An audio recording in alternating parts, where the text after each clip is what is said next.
Okay, yeah, so we've got the What disco monks countdown. did you want to go over? Let's see, we've got. Okay, we've got. Um, That'd be a good entertainer. Never mind. What is this? well, the one that I thought I like the question, the personality versus talent, which is valued more. We can read that out, and because I think this is going to be there. There's a lot of this is that whole subject with Tomo. I think is uh, quite awesome.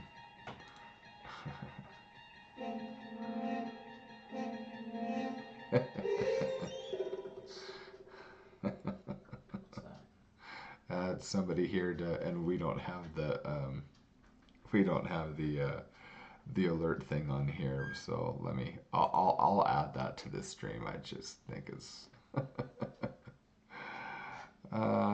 browser source. Let's see. We'll add that on top to the alerts box. We'll put that right on top like this.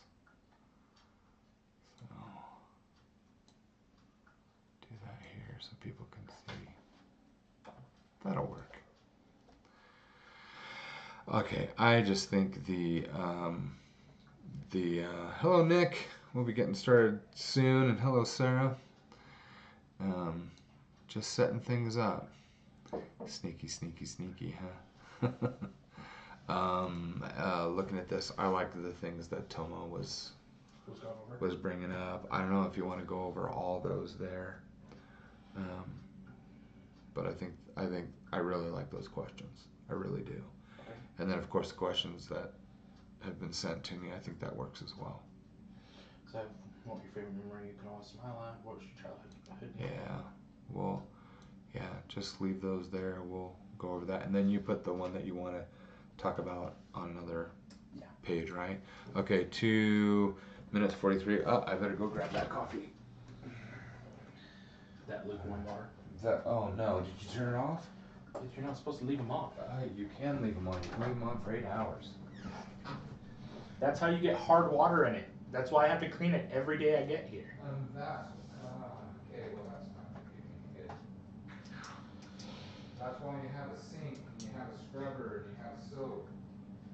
I know, and I use it every day. All right. Well, now I'm gonna have to take this and I'm gonna mic it.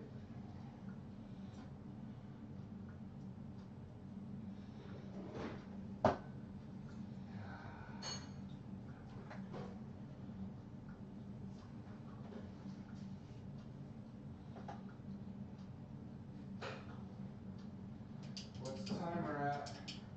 2 minutes. Not on yours, on the actual screen.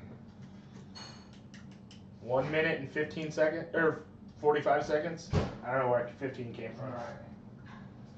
I can't count. Oh.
Should have brought water. I think that everywhere All right. Getting caught on stuff. All right. Hey, what timing? 9, 6, 5, 4, 3, 2. Good morning, everybody, and welcome to Life is Like Fiction. I'm tired. I'm also Jaime Buckley, and I'm here with my co-host and I was son. going to say, hi, tired. I'm son. I'm out there grabbing my coffee going, oh crap, I didn't get my coffee. Wait, I'm going to be sitting there for 2 hours. I'm out in the kitchen doing deep knee bends and... Richard Simmons in the morning. Don't even start. Richard Simmons. He is a very kind individual. He is a kind individual. I actually really love when Richard Simmons always showed up on Who's David Letterman. No, David Letterman. I liked him on Who's the Line. I loved him on Whose Line Is It Anyway? I had to peek through my fingers. Like, I can't. Is it? And you know he's pushing everybody's buttons just for fun.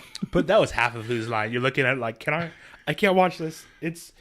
I'm embarrassed, but it's I'm embarrassed. It's yeah, good. but you are. You're doing this. You're going, okay. Oh my goodness. Oh, and even they're doing countdowns in the chat. Good morning, everybody. Yeah, happy little trees. And we have European and we have Nick. No, we're not going to do, this is a talk show. It's not a visual show. And so things that I actually can't show on the screen, Nick, it's not going to do a whole lot of good. So Sam Jacks, good morning. You can post your art in the Discord. Yes, you can. And we can all talk about it later. And I can do that in my art streams. But when it comes to the talk show, no, we actually are going to be talking about certain subjects. So, hey, look at that. We're wonderful men. What? Who said we're wonderful? I like him. Oh, thank you, Sarah. Oh, wait. Before we start, I thought this would be a lot of fun, especially for the folks, our patrons over on Patreon. I got to show you something because Insane 2NL, I got something in the mail from her. I got 2 things in the mail. I was only expecting one because I won a contest. But the other thing shocked me. I was so surprised because I got so many members of my family. Now, even my wife is coming and watching your stream from time to time. She won't ever talk, Sarah, but... okay, so I got one thing. Where's the I don't know if she could find the chat. Like, it'll be like, oh, it's on the screen. Find the on button. The stream's going. No one touch anything. 2-foot gap around the perimeter of the laptop. I'm watching something. Don't interrupt it. That's don't make right. it stop. I love this. So Sarah she makes glass beads. She makes beautiful, beautiful things. Actually spent quite a while on your, not Pinterest. What's the other one? What's the other one? Not Pinterest. What's the one with all the photos? Social media. Instagram? I'm socially retarded. Yes, Instagram, on her Instagram channel, which is fabulous. Anyway, so she made me this, which I absolutely love. Instagram, thank you. And then I was shocked because inside was a smaller package, and it had this gorgeous little... I wonder how I can get the camera to... Focus on it. Pull it back just a little ways. It won't Well, focus on it if it's too close. The thing is not being able to see it. Let's try this. Let's see. That way. This beautiful little bead, and it has my initial on it. And I absolutely love it. I love it. And when my daughter Jessica, who, watches your channel, she lurks most of the time, but she watches your channel, and she was like, oh, that's awesome.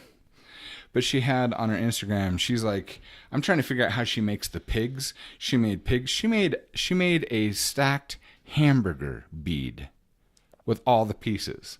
I mean, impressive. It was so cool. And by the way, that really, comes out to the American in us, apparently. Yeah, something like that. But my wife, Evan's mom, was she specifically loves all your leaf patterns. She was saying, "Oh, that's neat. That's neat." But then I showed her the leaf, all the leaves that you were doing. She's like, "Oh, those are gorgeous." That got her attention. So anyway, absolutely love that. So thank you so much. Oh. Good morning. Good morning. So we have a couple questions that we want to go over before we do anything else. We had some posted in Discord, and then some sent directly to my dad, to Jamie. Which ones do you want to tackle first? I don't know what sounds most interesting to you. I think the one in Discord, the one by Tomo is gonna. I think that because these all look completely connected. It seems to be. It follows a train of thought. Okay. And you start at the top. Okay. So the very first one is how to be a good entertainer. Audience. I think it's first is knowing your audience. Entertainer like how? Really? Because aren't there so many different forms of entertainer? That's true. So what are we specifically talking about? He didn't clarify that.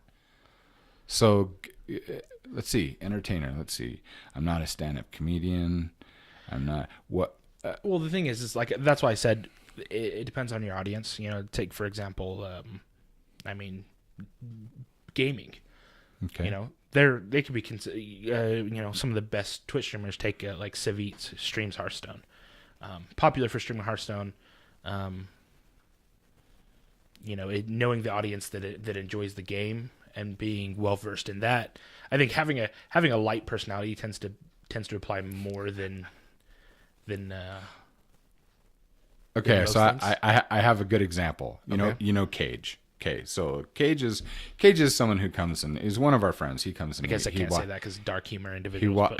He watches our stream. Anyway, so not too long ago he started streaming. He said that he wanted to stream a game that he was playing. I think it was the new Doom video game. Okay. Anyway, so very gory, very bloody, and I was like, okay, well, I don't have a whole lot of time to watch streams because I'm always working. I was like, I want to go over and visit, especially when Cyber shows up and says, have you watched Cage stream yet? I says, no. He goes, it is very entertaining. I was like, really? I haven't had anyone recommend another streamer like that. You know, people say, hey, do you like this game? Well, then you might want to watch this guy or this guy because of commentary. And I don't know if that's what you really mean by how to be a good entertainer, but he says, no, you really need to go watch Cage because he's fun to watch. So I just showed up one afternoon, and what shocked me is that there were quite a few people in his channel, and there's no picture of him in there. It's just his screen there playing the game of Doom. And first of all, I was shocked again how bloody it is, but it was exciting. I was like, hey, I'm watching this. I don't have your little brothers and sisters around me. I'm dad. I can watch this. And it was a very, very cool game. But then I started laughing. I realized what Cyber meant. Cage has this thing. He has a very friendly, cheerful, he's like a comic strip writer in his brain.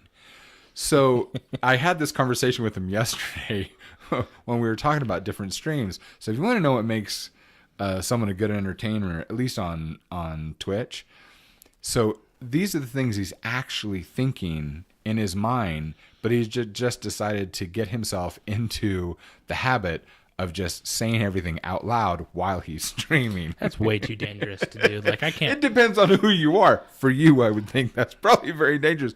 But he's hilarious, you know? People like, I see these rampant tangents going off and no, it's like this creature that's coming.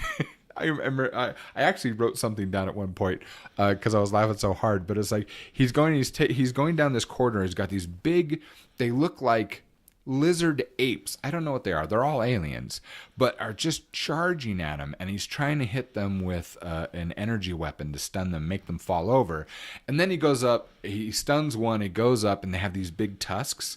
And the character comes up, grabs one of the tusks, rips it out of the side of the thing's head, and then beats it to death over the head with them. Your character, I was like, oh my goodness. Anyway, so he turns around to take on the next one with the energy weapon, and it had charged him, so it knocks him against the wall. And you can see it grabs his arm or leg. It went so fast, bashes him against the wall. He falls to the ground. Then it comes over, and all I'm hearing Cage do is, no, no, no, no, no, no, no, no, no, like this. And the big beast, the camera view is up, and the beast comes down, and his hand comes down like this, and then he reaches down with another, and you watch him rip the whole bottom half of his character off the feet and throw him away. And Cage is as No, don't take my legs. I need those. I need those. And it's just a total, I need those.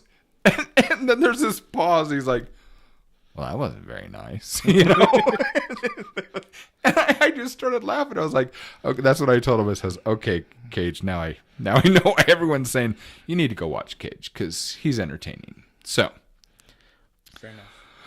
Oh, sorry. There are no aliens in Doom. I'm being corrected by chat. They're demonic creatures from hell. That's right. He's doing everyone a service. So, okay, totally fine. Anyway, so I was just laughing so hard, and I'm laughing in there. But what makes it even more funny is when he says, why are you laughing? And I was like, your commentary. It's like he's in a room playing the game and he doesn't realize that anyone else is there, except for what's really neat is on the game, he's got the chat blown up really big. So actually in the stream, I can read my own chat. They're coming up to the side. And the neat thing is he answers. If you ask him a question, he answers everyone. And I love that. That's awesome. So anyway, so that's a good example of someone that we actually know about being entertaining. I thought being a good entertainer is being, what's the word? It's being real. It's being authentic, I think is the word. So being, not trying to mimic somebody else. There are people that have a talent for doing that, but I enjoy people that are unique in themselves. So do you think it's because people prefer to watch somebody who's, I want to use the word like uninhibited, in that it's not a script that you're following, it's not a personality you're trying to, but we've all got our personality. I would say unscripted, we've got like uninhibited to me, especially with what I've seen lately on the internet. That's not, maybe uninhibited and a video camera ought not to be in the same room at the time. Definitely not. But unscripted, of where it's like we've all got like a public personality and a home personality. Kind of like you behave a certain way, or you're expected to be have a certain amount of politeness or things like that, and versus when you get home and you can relax and it's just like. I don't think you and I are like that. I'm the same everywhere. Well, I don't know. I think everyone has more of a relaxed. Well, that's but then don't you mean that we're more comfortable? I'm more comfortable when I'm at home, but I don't behave. No, I don't behave differently than I do at home. I know people that do, so I know what you're talking about. But I don't know, because I can't see anything that you would say at home, other than something that's private. I'm not talking about that. But I mean, your personality, you're very consistent wherever you go. Well, yeah, I mean, to be fair to both of us, we are equal opportunity asses to everybody. We are, and at the same time. Our sarcasm comes out wherever we go. We speak our minds. Well, part of it is just having no shame. And that I'm not going to agree with that point. I have learned shame in this last year. So, because the thing is that now that leads you into, I will say the same things, but now I find myself, not that I don't want to say something, it's that I'm having a little more, I don't know if I want to say respect for, but I'm more mindful about some people's feelings because I love them and I care about them. And I realize that when I act in certain ways, even though I don't believe that that's wrong, it really makes them uncomfortable. And I don't want them to feel uncomfortable. Yeah. So, and then of course there's other times like, when you're the customer support and someone's just ragging and you're trying to help and you're trying to be kind, you're trying to be nice, and lady, I really wanted to help you and now I just don't give a crap. Click. Well, I have days like that. I think too. It's for things like when like I said, I think different personalities, it's like politeness, that hopefully a good portion of us individuals are. We try to be polite in public spaces and interacting with other people. Right. And then you kind of get home and and everything that was actually going through your mind just kind of funnels out your mouth at that point. There is no gatekeeper right here. As much as like the guy cuts you off and you're thinking, I'm okay. You get home and you're like, I wish monkey fart. What happened? I wanted to take a bat to his taillights, like, you're so, that's where it comes to the saying Dax is saying. You can get a lot further in life with a kind word and a bat than a kind word alone. Okay, I got that. So you were always the entertainer. You still are. Well, I don't mind. See, I don't like to leave things. I don't like to get home and feel that way. I prefer to just. So you dump. You come home and mentally and emotionally vomit on the table. That's what you would do. But it's funny, and you. Well, the thing is that I had to, because like I said, there's that step of politeness. It's like, you know what? It's like take customer service. Okay. So when you call anyone in customer service, like, I think you got to go out of your way to be kind, because generally people that work in lava in your mouth, lava in my mouth. Ow. Okay. Anyway, so you call customer service, and at least in my opinion, I try to go. And you should go a little bit farther to be kind to somebody in customer service, because generally speaking, they're not dealing with happy customers. Like, right. and it's a crappy they're job. Showing up and working the few customer service jobs that I had. I don't know what it is, but one negative person cannot do like 10 positive people. I don't know what it was. You get a really negative call, and you're just down on the dumps the rest of the day. Like, it's just difficult. So you try to be kinder. You try to be, you're calling with a problem, but you're like, you know what? Can you help me out? I'm having this issue, and you really try to work to be kind. But then you get somebody who's just on the lower side of the IQ scale.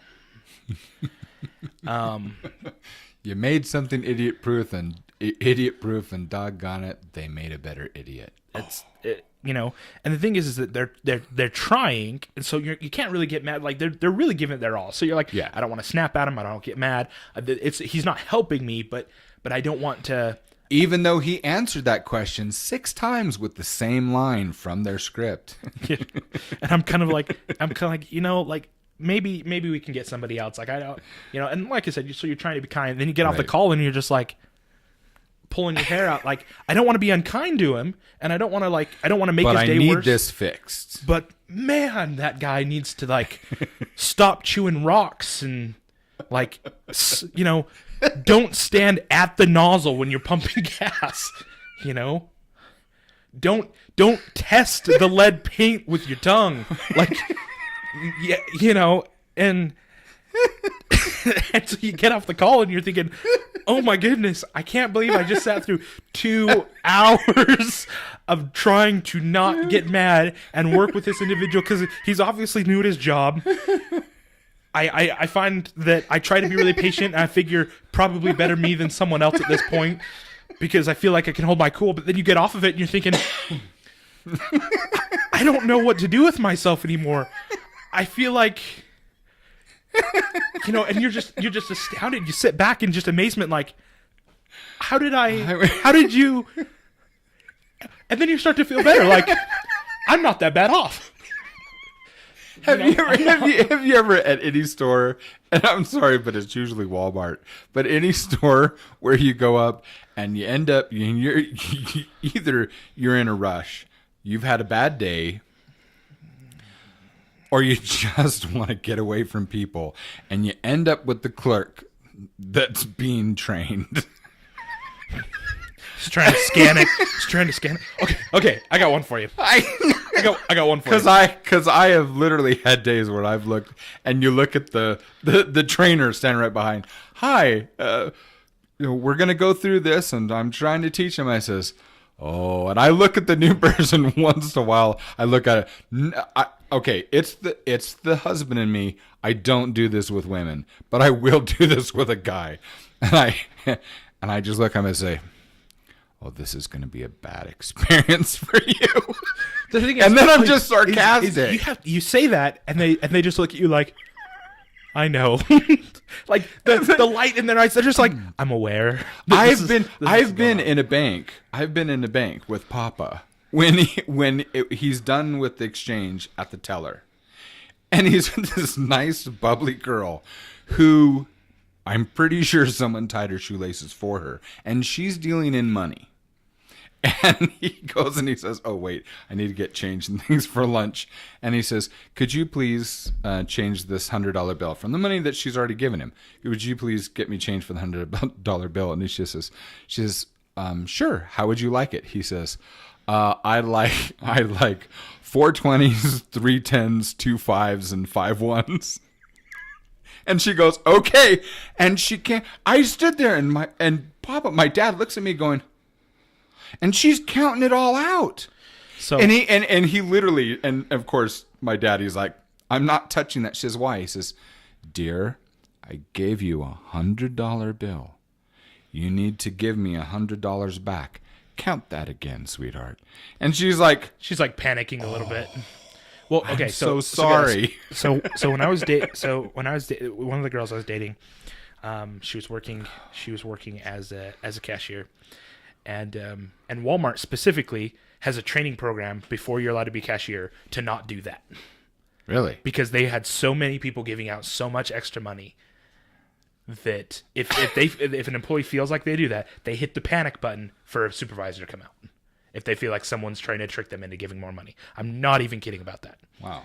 But speaking about like those kind of mess ups, when I remember when I was working at the cabinet shop, I went and visited.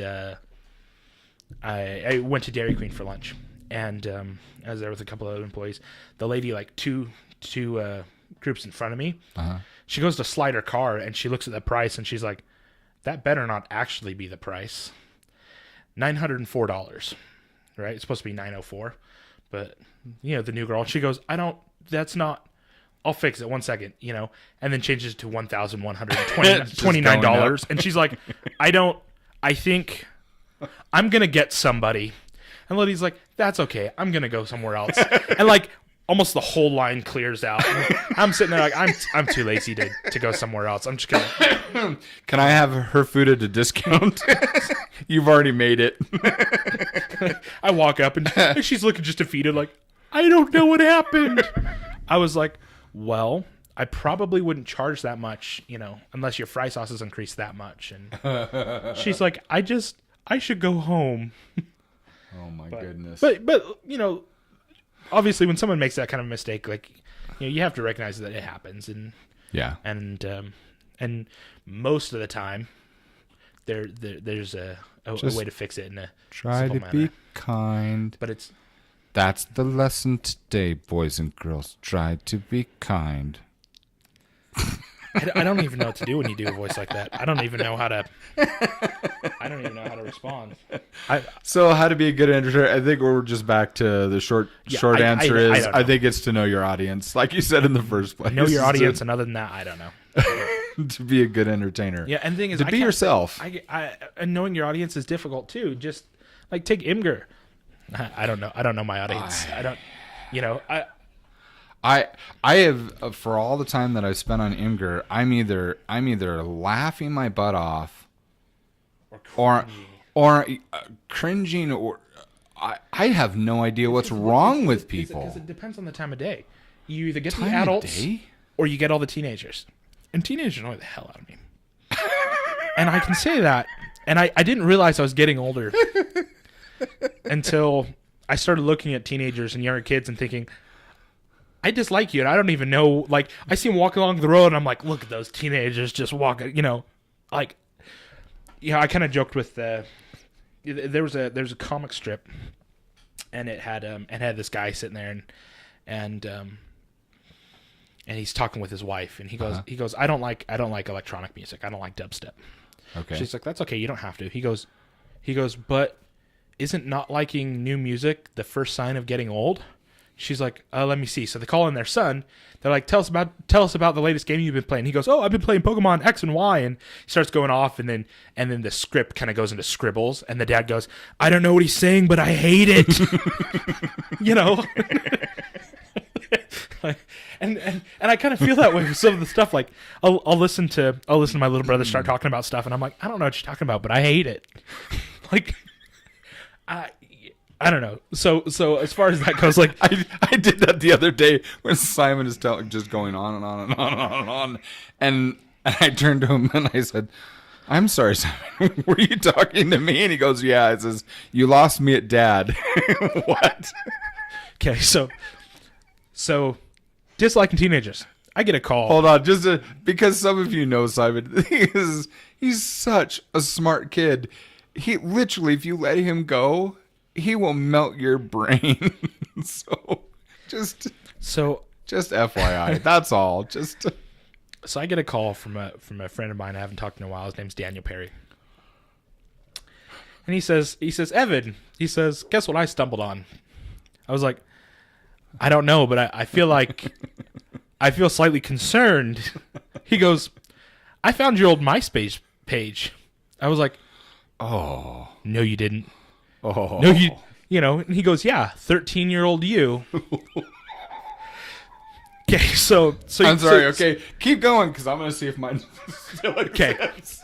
So I look at it and I'm like, I've never been so embarrassed in my life.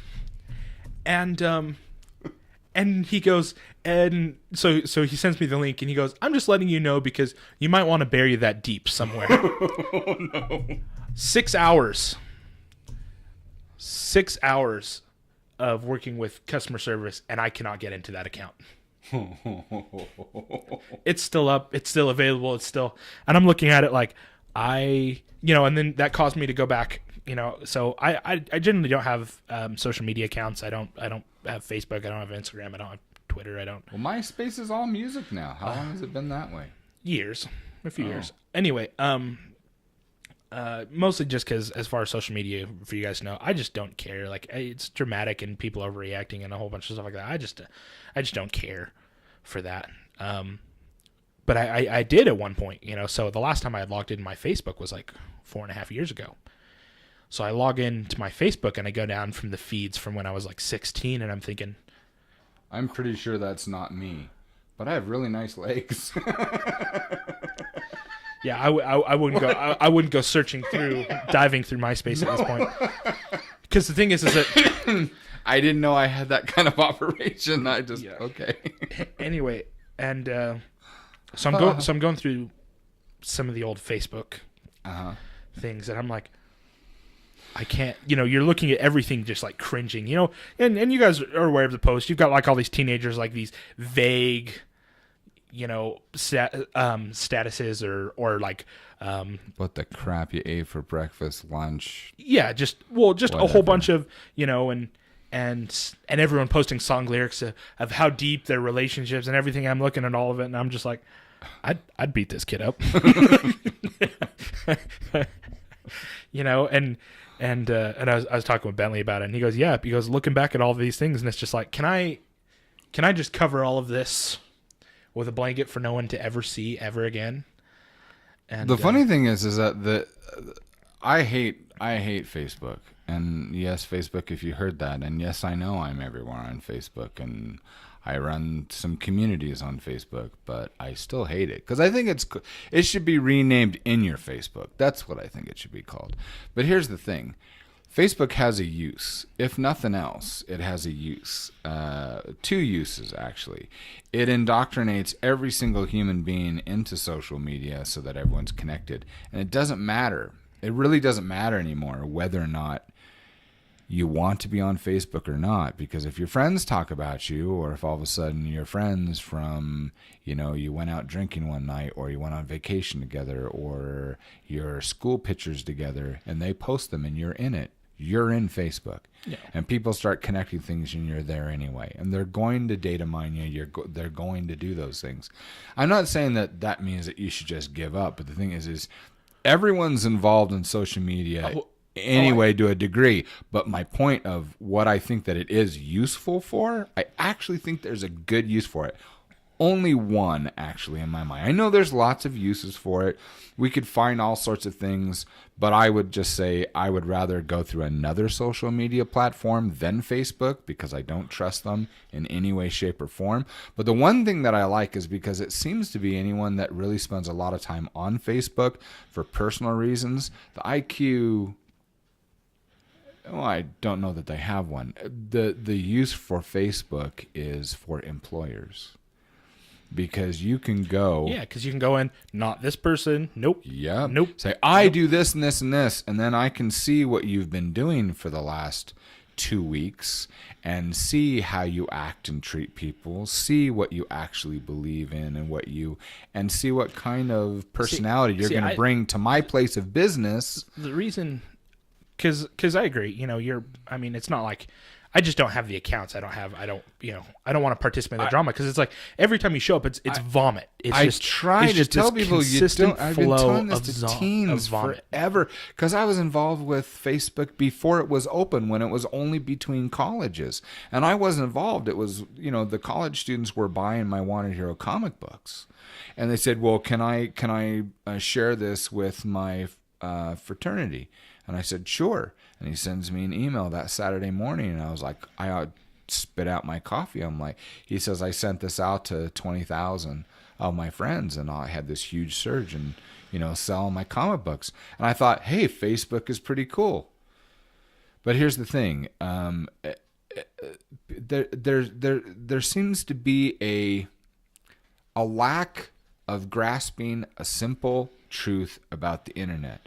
That teens, every single kid that gets involved, as soon as they get one of these things in their possession, and that is the internet never forgets and the internet never forgives. It just doesn't. Because we're all jerks. Well, no, we're all stupid. But here's the thing, and that's where you go ahead, look up anything about me on the internet, and if it's actually me, I don't mind you seeing it. I've lived my life on the internet to make sure that I can stand here and say, "Yep, I did that. Yep, I did that. The thing is, yep, I'm good." The thing is too is that it's an interesting to see progression of individuals. Mm-hmm. And I think in a lot of ways that's a good thing. My big thing with so much social media, with so much and ready access to social media, I'm too much of a pessimist and a skeptic.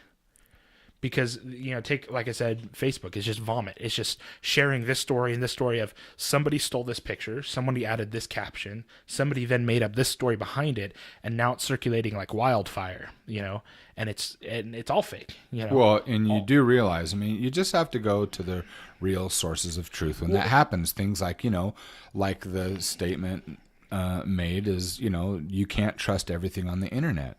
Abraham Lincoln. And so that's exactly my point. Is that, and then everyone gets up in arms about all these things, and they're just vomiting, all over, and tag everybody and add everyone into this. And I was like, I'm just not interested. Like, it's annoying, and then there's the, one like equals this or one share equals this, and it's just like, really. And the problem with so Facebook in the beginning didn't shove that down your throats. Facebook now shoves that down between you see it everywhere. Ads, we see it on the billboard. You see it on the side of our bank. Make sure to like us on Facebook. Yeah, make sure to everything. The thing is I can't. This is why I like. This is one of the things that I like about Imgur, because not only can you go up, you can go down. Yeah. The problem is that most people want to take you to hell.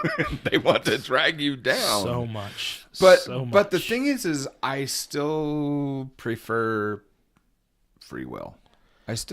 I'll take the garbage and all that and free will, because I have uses for it. People find me on there. I'm able to talk with them. I don't think that you saying that you'll take free will really plays in, because it I guess because that's an obvious statement. I can see that that you're willing to participate in social media, but I don't think that has anything. I guess what I meant, and I apologize, I should clarify, is that's why that aspect I like better on Imgur, even though Imgur literally gives me the chills sometimes on how cold and heartless people can be, or rude. But at the same time, where is there anything on Facebook that is a negative other than maybe a mad icon? There's no thumbs down. There's no I'm disgusted. There's no... Me and you have very different experiences of Facebook. Well, where can I control those things? I can't click. I was gonna say because your experience on Facebook we use them is in not words. my experience on Facebook. Well, it's funny because you can see some of the conversations that I had like 5 years ago, and all I got to do is find that conversation and make one more statement, and it'll get going again and again and again. So we're a little bit off on our train. So how to be a good entertainer, I don't know, but I like this next one. Never meet your heroes. Is that statement true? I think it depends on if you're a realist or not. Okay, explain. So maybe we should ask who our heroes are. Maybe let me answer that first question. Okay.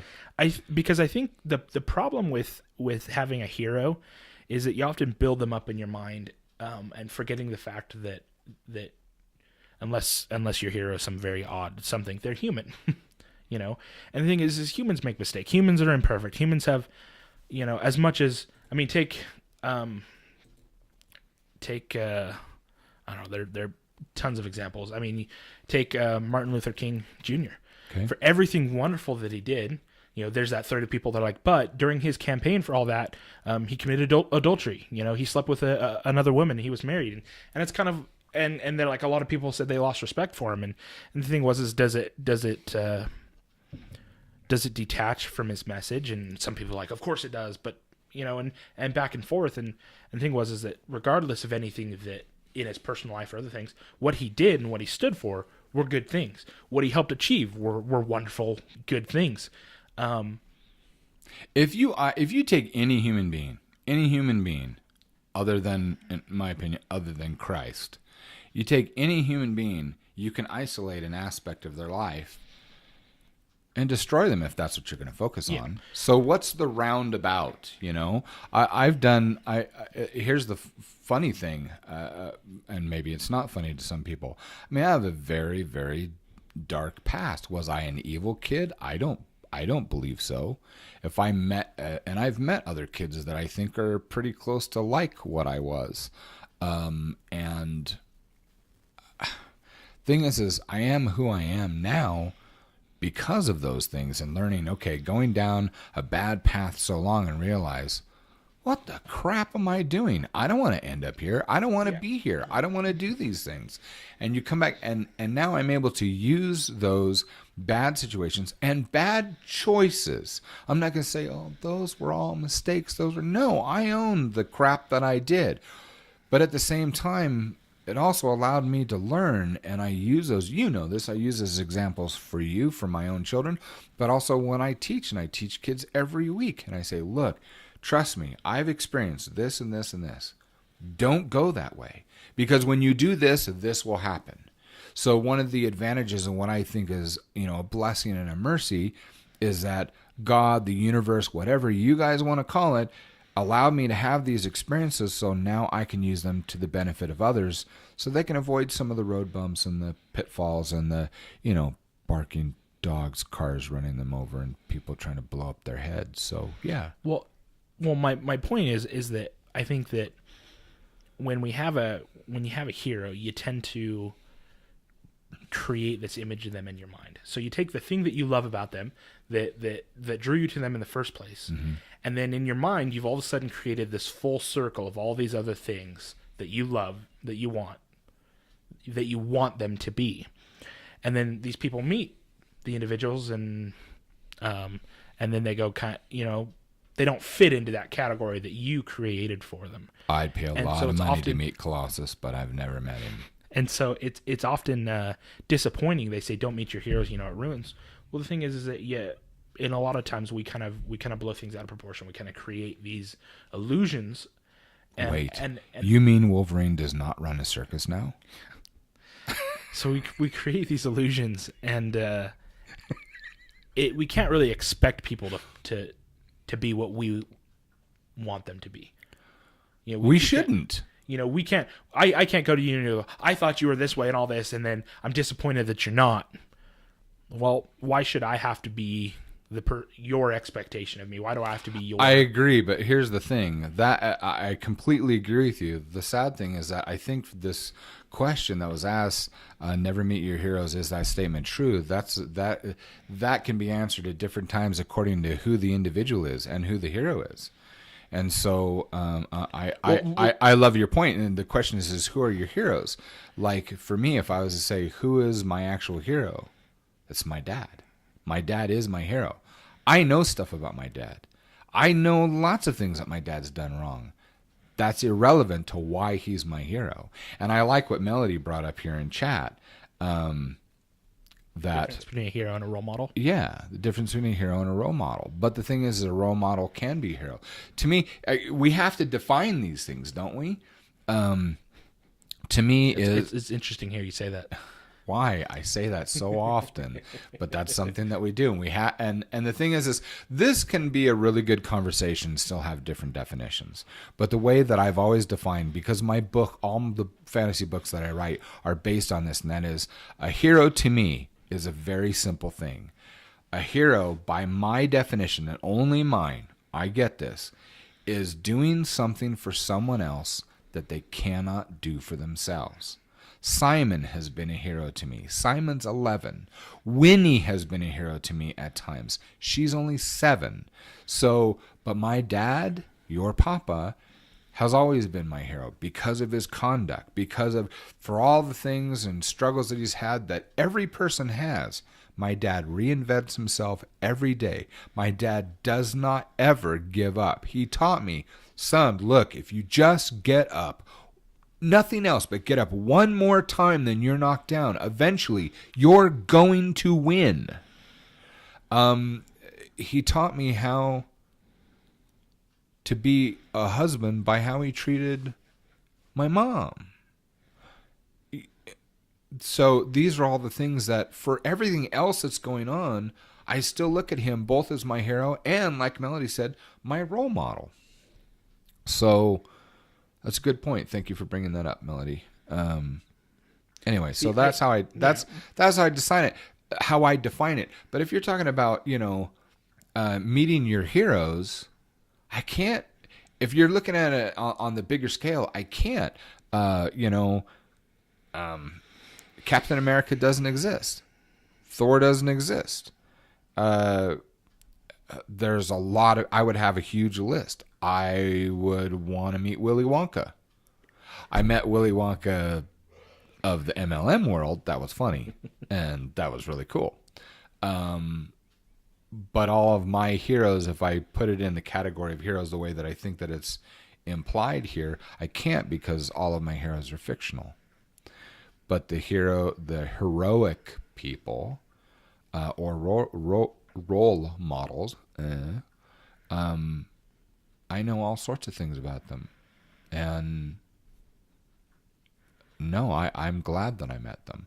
I have met people that I thought were a good role model and was horribly disappointed.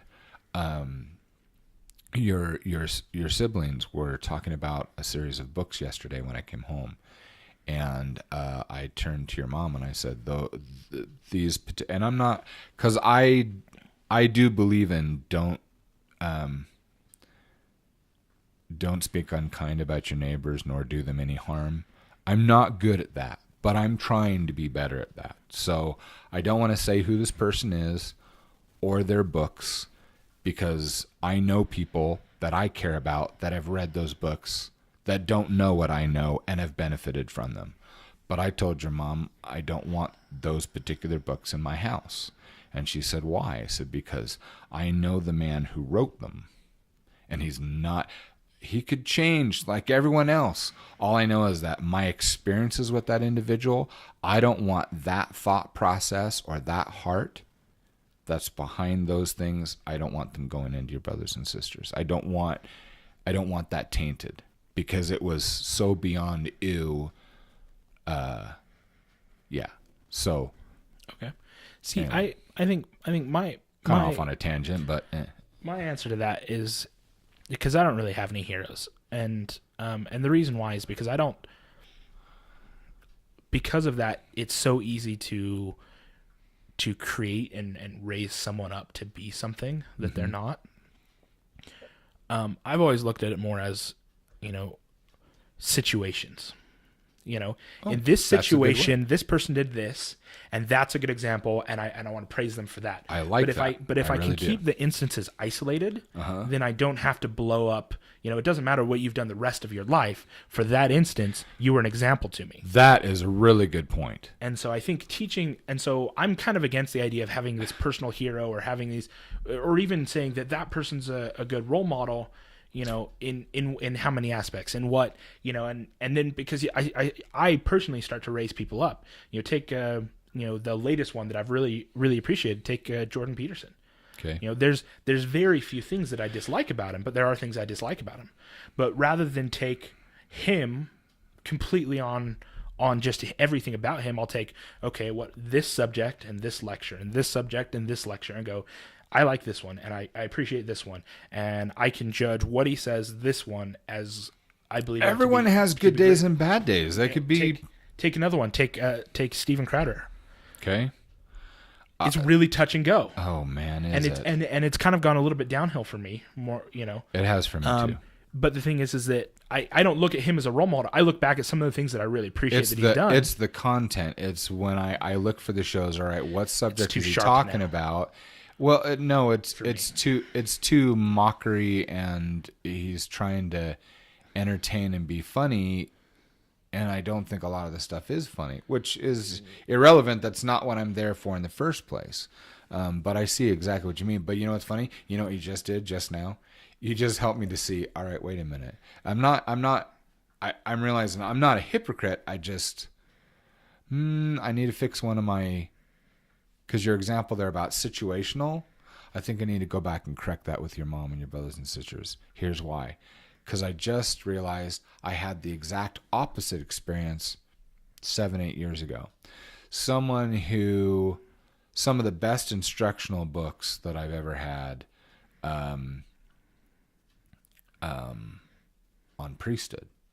I'm not gonna get into this stuff, but religious books, and they're like the core of what helped me understand a good part of our religion. And yet this is a man who has turned his back on everything and has walked away. And I remember a few men saying, wait, they saw it on our bookshelves.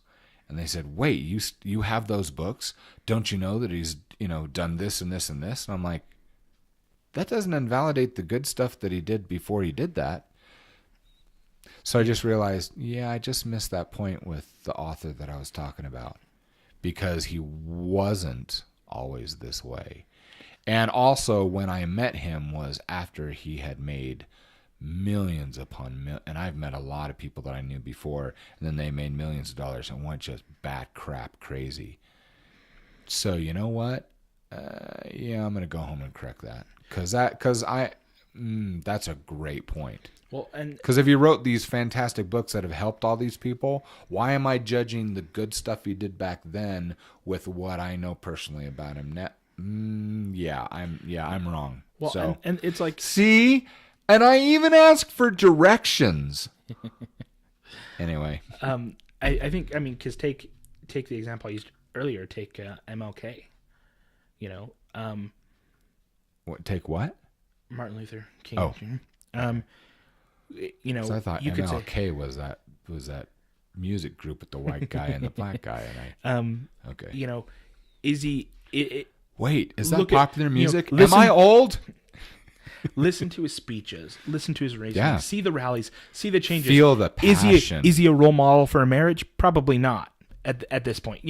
But you look at all the good that he did, and you go, so in these instances, that was a fantastic and wonderful man, and what he did was amazing and good, and so you kind of try to zero in on the good, take the good, and if there's something that let everything else go. You know what I mean?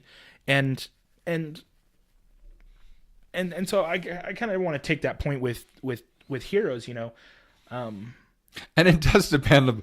By the way, let's clarify here though too, because I can agree, and then I just to make sure that little caveat's in there. It depends on what they've done. Like I love the hold on. See, the lunatic has just shown up, is now following. Thank you. But I was going to make this point is that, like that, the meme that I have on my Facebook page, it says, it's too long. I'm sorry, I don't know how to control that. So the funny thing is I have a meme, and I think it's on Facebook. I think I pulled it off Twitter, where he says, what was I don't know if I can get the exact phrase. He says, I really think that you should pursue your dreams. He says, unless your dreams happen to be being a serial killer, then please give up on your dreams. So it depends upon, their... Yeah, so we agree on that, right? Yeah. Well, okay, never mind. It's kind of like,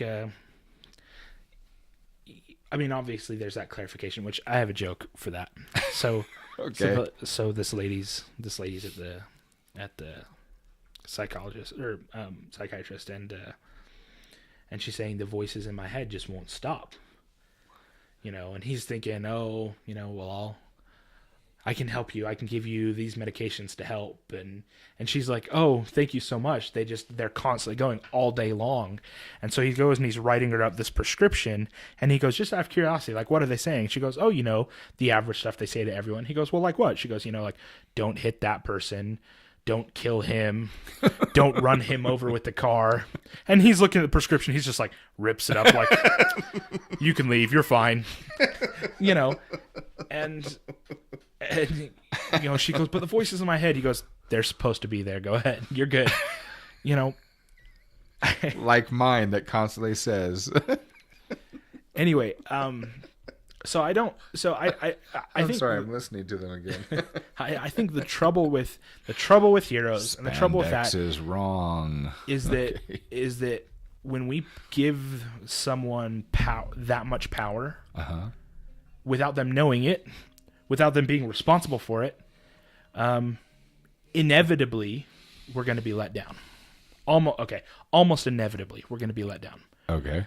You blow someone up rather than just the events and things. You blow someone up, then the moment they make a mistake, they capitalize it. Yeah. Capitalize on it. So take anybody in a leadership position, whether it's in a family, politicians, whether it's a politician, whether it's at work or anything like that. Religious leaders, wow, they get slammed. Yeah. The thing is that the moment you're in a leadership position, everyone says, well, leaders should be this, and every time you fall short of the mark, they want to burn you for it. Yeah. And the point that I have is that you'll have good days and you'll have bad days. Sure. You'll have good things and you'll have bad things. And, right. And to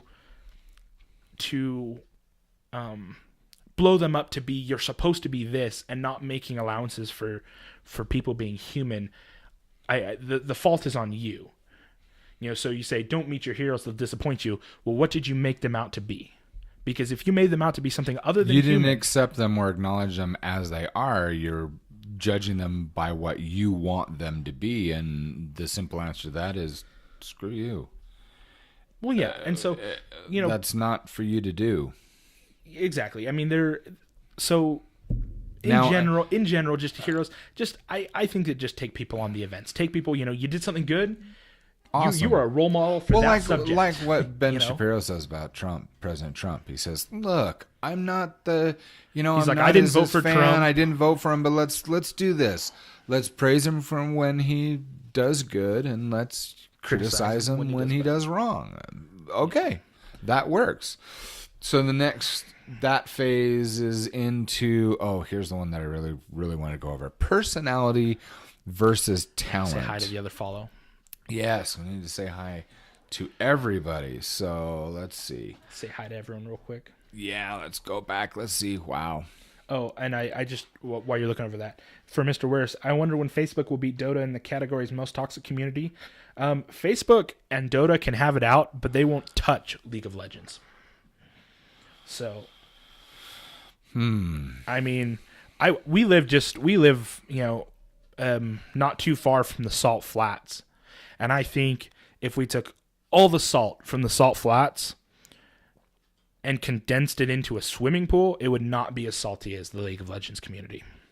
So, and we got Papa He says Facebook is just a cesspool of clickbaits and tags mixed with drama.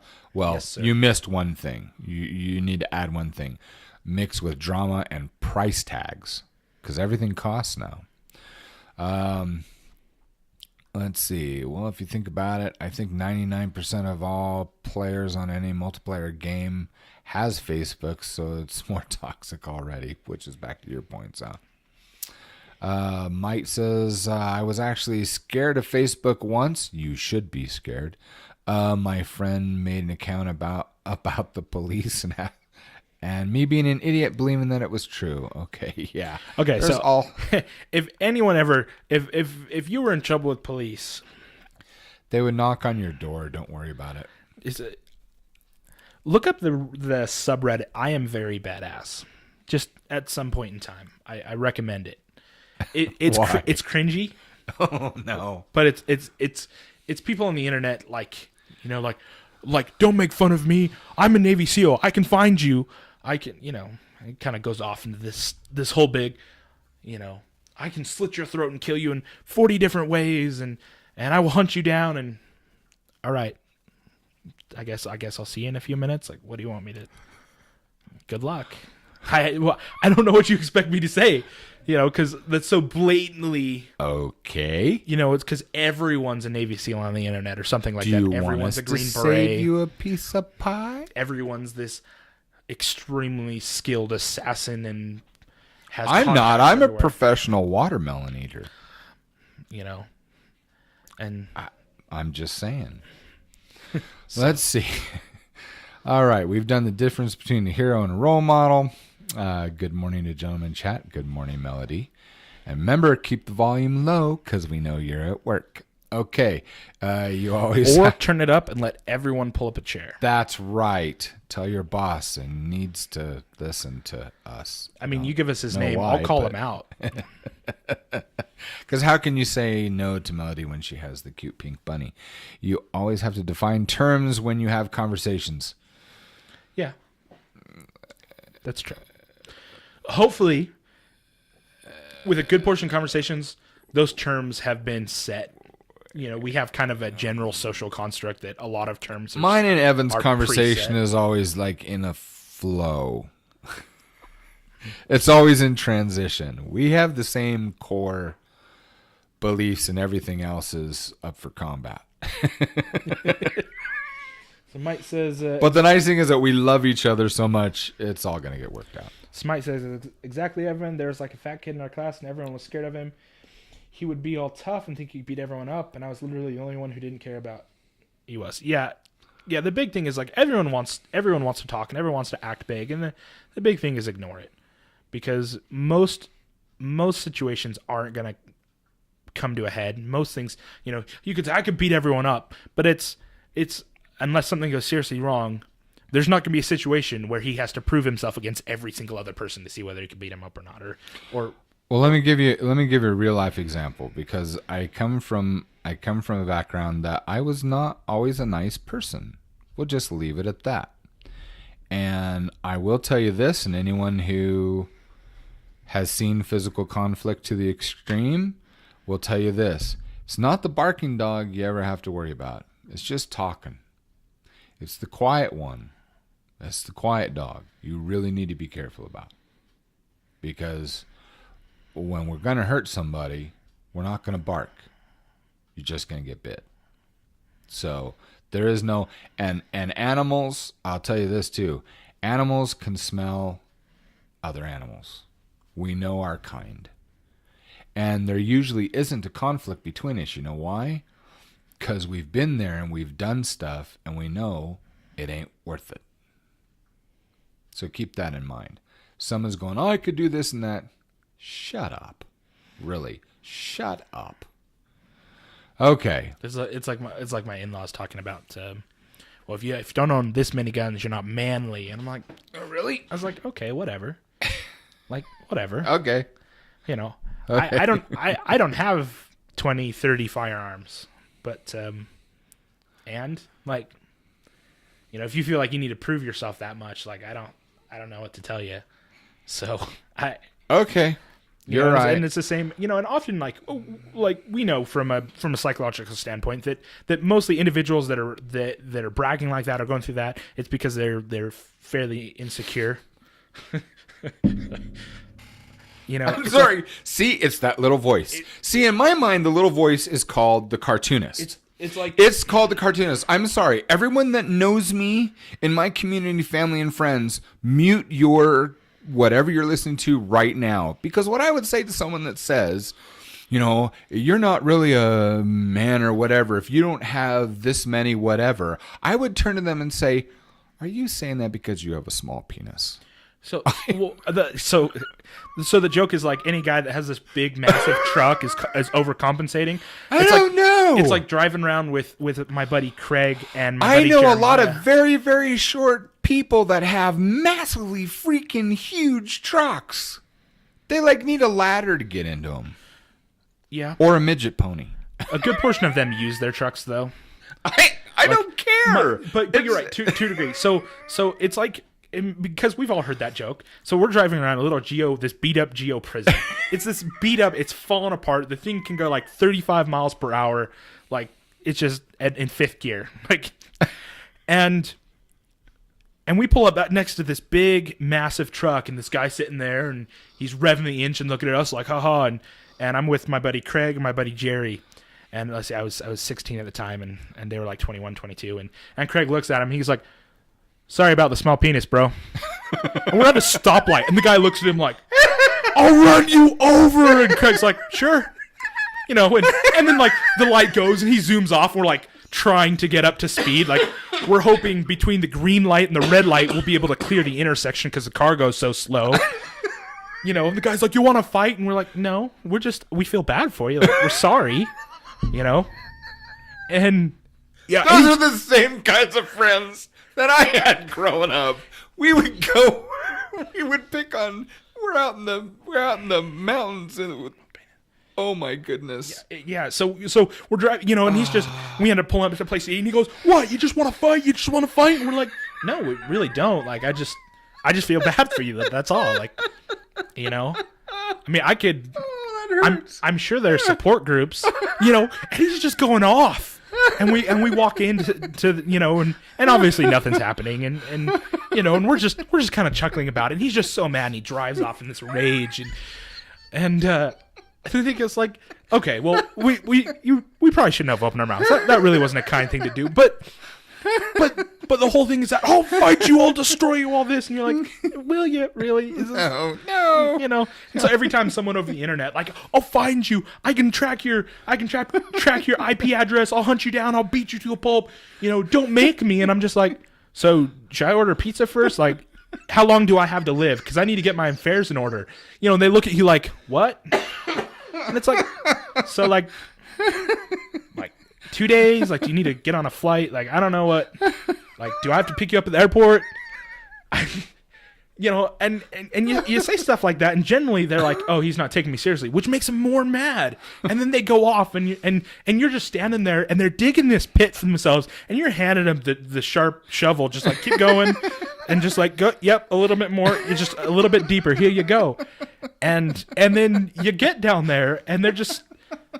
And you're like, okay, well, now that you're down there, I'll catch you later, because you're going to be down there for years at this point, and so and on like a larger scale, give people enough rope to hang themselves. Like, there's no reason to get into this argument, to get into this, who's better, who's worse, who's this, and just kind of go, yeah, whatever. Oh my goodness. Oh, anyway, I think I got. Oh my goodness. Let's see. I gotta back up. The closest, the most dangerous I am is after I've had Mexican food. Like, people are like, I could kill you, I could do this. I was like, well, it's probably dangerous to sit in a room with me. I could get you with a one-cheek sneak. Thank you very much. We probably, I said, the dangerous I am is like, I eat Mexican food. We probably shouldn't share an elevator. That's about my level of dangerous at this point. You know, and people, they don't know what to do, and you tell them that they're expecting this big thing, and you're like, I don't want to engage in this. I don't want to try to engage in this internet fight. It's funny to just bring things up that just throw. I still to this day how long have we been living down here? 6 years? Almost 6 years. Well, I mean, I guess no longer because we've been almost 6 years in this house, and then a year over there with Hyundai. So 7 years, almost 7. Over 7, somewhere around there. I still, when you have these kind people, especially the ladies, the wives around here, you know, I'm picking up your brothers or sisters or something. There's a youth event going on, and a nice mother will come and say, "Brother Jamie, how you doing? How are you today?" I says, "I'm fat and happy." I don't know why that's a shocker, but they just don't. They look at you. You're not fat. You're just big boned. I was like, I wiggle. No, Like I jiggle when I go up and down stairs. Have you had any struggles today? I remember someone asked me the other day, have you had any struggles? I said, yes, I realized I'm fat. And someone said, you're not fat. I says, let me tell you something. When I laugh and my belly starts jiggling, and I stopped laughing an hour ago and it's still jiggling, I'm fat. I'm sorry. And I kept going. I says, when taking a shower or tying your shoelaces is considered aerobic exercise, you're fat, you know? And they're like, what? Well, it's like the guy, you know, again, I remember playing League of Legends, like, you probably live in your mother's basement. Mm-hmm. you know, he goes, I bet, why don't you just run along to your D&D party? And I'm like, would you like an invite? I hosted at my house. Would you like an invitation?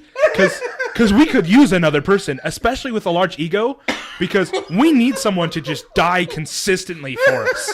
Like, are you interested? And they're like, well, you're so nerdy. And I was like, I don't. What's your point? You know? Oh my goodness.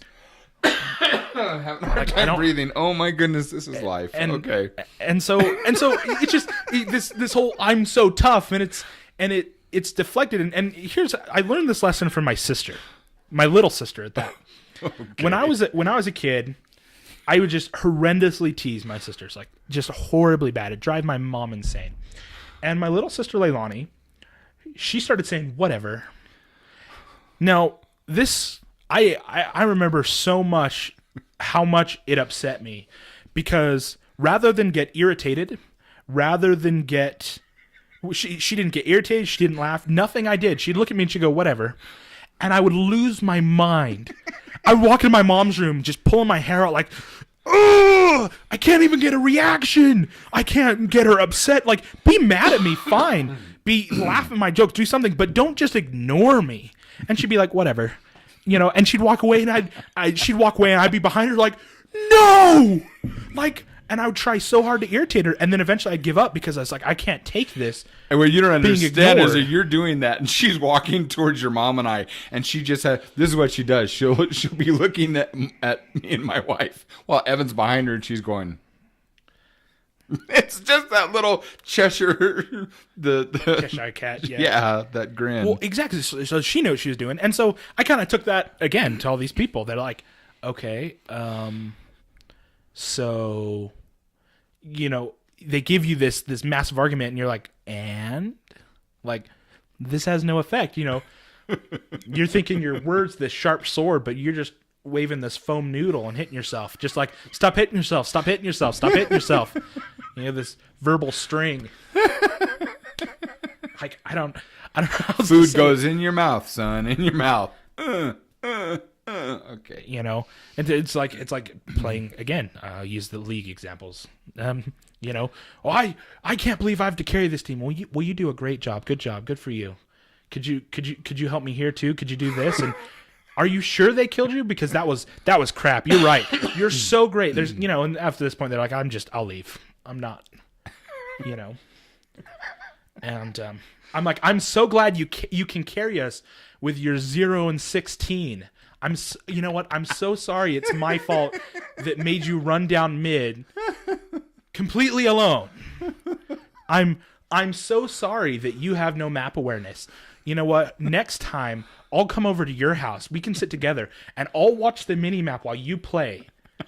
You know what? I'll whisper, they're coming.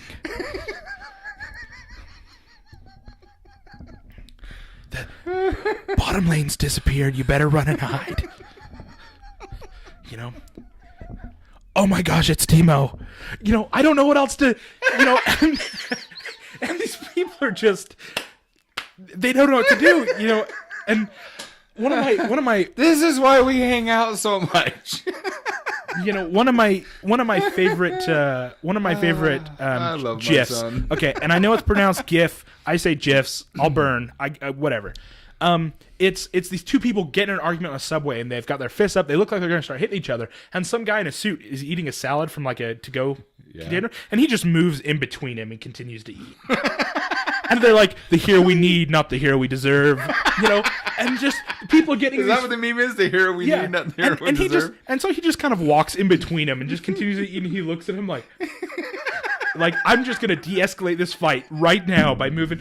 And I'm like, that's exactly because you don't need someone in there like, whoa, whoa, whoa, you know, because then it turns into like, no hitting below the belt, go, you know, or they look at it as, there's this other competitor. Now we're going to argue and fight with this guy. Instead, it's just, I'm just going to step in here and politely ignore, you know, they try to yell at him or engage him a little bit, and he's not paying attention. He's just like, I'm just going to eat my food, and it stops, you know. So you kind of take situations like that. So, so questions. Let's see. You played League of Legends. I played League of Legends in beta, and I played it till. And you got You got ranking, didn't you? For a little bit. I played up until I don't know 2014 maybe. I was particularly good with a few. And I'll play occasionally. The problem that I have is that everyone in that game thinks that they're going to be the next best player. And so the problem that I had with the community is I couldn't just have a fun game. You know, we had fun when you started teaching me and we started playing. Yeah, and the thing is, like, I'll play custom games. Like a buddy Porter, he's got his brothers and his friends, and there's roughly 10 of us. And he'll be like, okay, we're all going to play tonight, so we're going to do our custom games, 5 on each side. Then we'll just mix up the teams every time. You know? Well, the thing that I like about you, though, you're really good at instruction. So when, you know, like either if I had a headset on or most of the time we played in the same room and you say, all right, now, Dad, do this and this and this. And I was like, oh, that's how it works. You were really good at instructing and saying, all right. Well, I enjoyed, I guess. It was just fun hanging out. I like the mechanics. The other thing about League of Legends. I like Legends. playing with Jessica. She's amazing support. The thing about League the reason I guess I don't play a whole lot now is because it's gone the way of being ultra competitive. And the thing is I think good on the company and what they're trying to achieve is great. And what they've done is great. The thing that I miss is some of the old exploits with different abilities or different armor. You know, their goal is to round it out so that they can have a competitive, so nothing's broken. You know, so for example, in the early stages of the game, Twitch used to be able to go invisible for a full minute, and Evelyn could go invisible for a full minute. And what you could do is you could stack Sunfire Cloaks. Well, Sunfire Cloaks deal 40 damage every minute in that game. That's forever. Exactly. So what you'd do is you would stack Sunfire Cloaks, then you just stand invisible next to somebody, and you just follow them, and they'd die, and there's nothing they could do about it because you're invisible.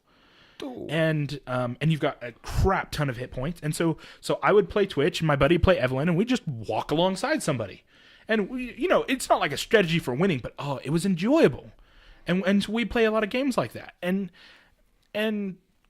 on a competitive side, when you have items that mix that way, they tend to they ruin the game because it creates all these pockets for almost unbeatable combos or things like that are just maybe not unbeatable, but they're hard to beat. And so it's hard to have a really good competitive environment when things like that exist.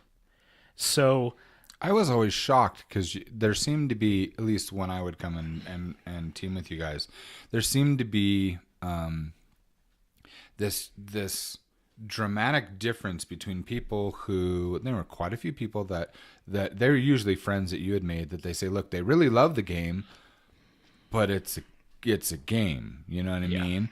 And then there are other people that I really do wonder what kind of people they are, because it's like, I can't believe you lost this game, or you did this or that. And I was like, dude, chill. Yeah. And there are extreme versions. Wow. Yeah, so that's my take on that. I played World of Warcraft competitively a little bit as far as PvP goes. Had fun with that. I ranked top 2% of World of Warcraft players. Was it usually with cleric or paladin or paladin? Paladin, yeah. I played healers. That's what I like to do. In any MMO or any. If I can play a healer, I'd prefer to play a healer. What was it? And I mean a dedicated healer. I don't mean like a guy that has some off healing spells. Well, it's like what was it? Arathi Basin? Was that one of the ones that was at the long map that we played the PvP? Was that Arathi Basin? Valley. Altaric Valley. So I was loved when you was like, Dad, you want to play for a couple hours? Okay, let's go do PvP. Get on Icebeard. Then you keep me alive. And then I am because I love doing the damage, but of course I'm squishy. And I love all of a sudden becoming the hunter that all the horde wants to destroy. Why? Because I am this massive dagger in their side, and we would just go, and they just could not.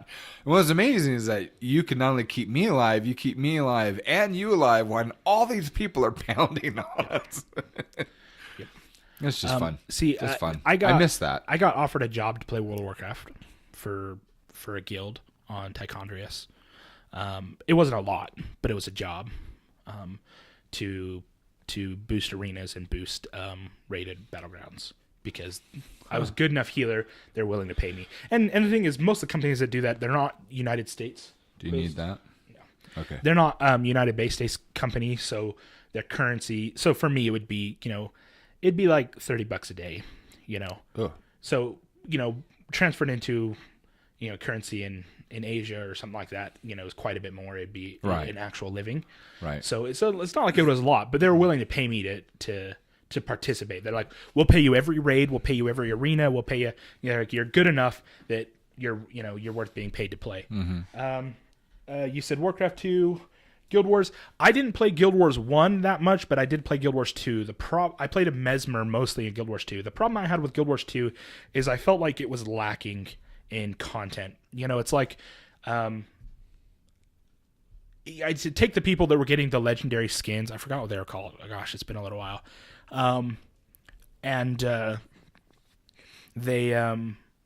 You put in hundreds and hundreds of hours into this game to get an item that's no better than any other item. It just looks different.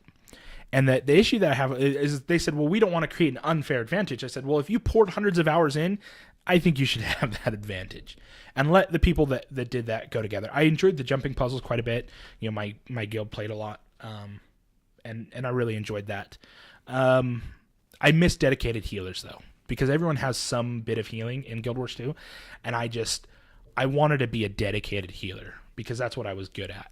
And I could do the other stuff, but I loved the idea of being a dedicated healer. I'd rather keep people alive, That's what I wanted to ask you is why? What? Because you always seem to pick a phenomenal healer. Just like I'm never the head guy. I'm support. I'm the team guy, but I'm always a little knife or an arrow in somebody's sheath because I like doing that. But I'm a team play. Why is it that you pick dedicated healers? I'm curious.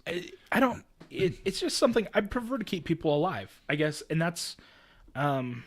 And that kind of goes beyond games. I'd rather, if for any reason I was in the military, I'd rather be a medic than something else. You hear people, at least here in the U.S., you hear all these men like, oh, I'd want to be a sniper. Oh, I'd want to do this. I don't want to kill anybody, and I'd like to avoid that to every possible degree. Just I can't tell you how much I don't ever want to be in that position.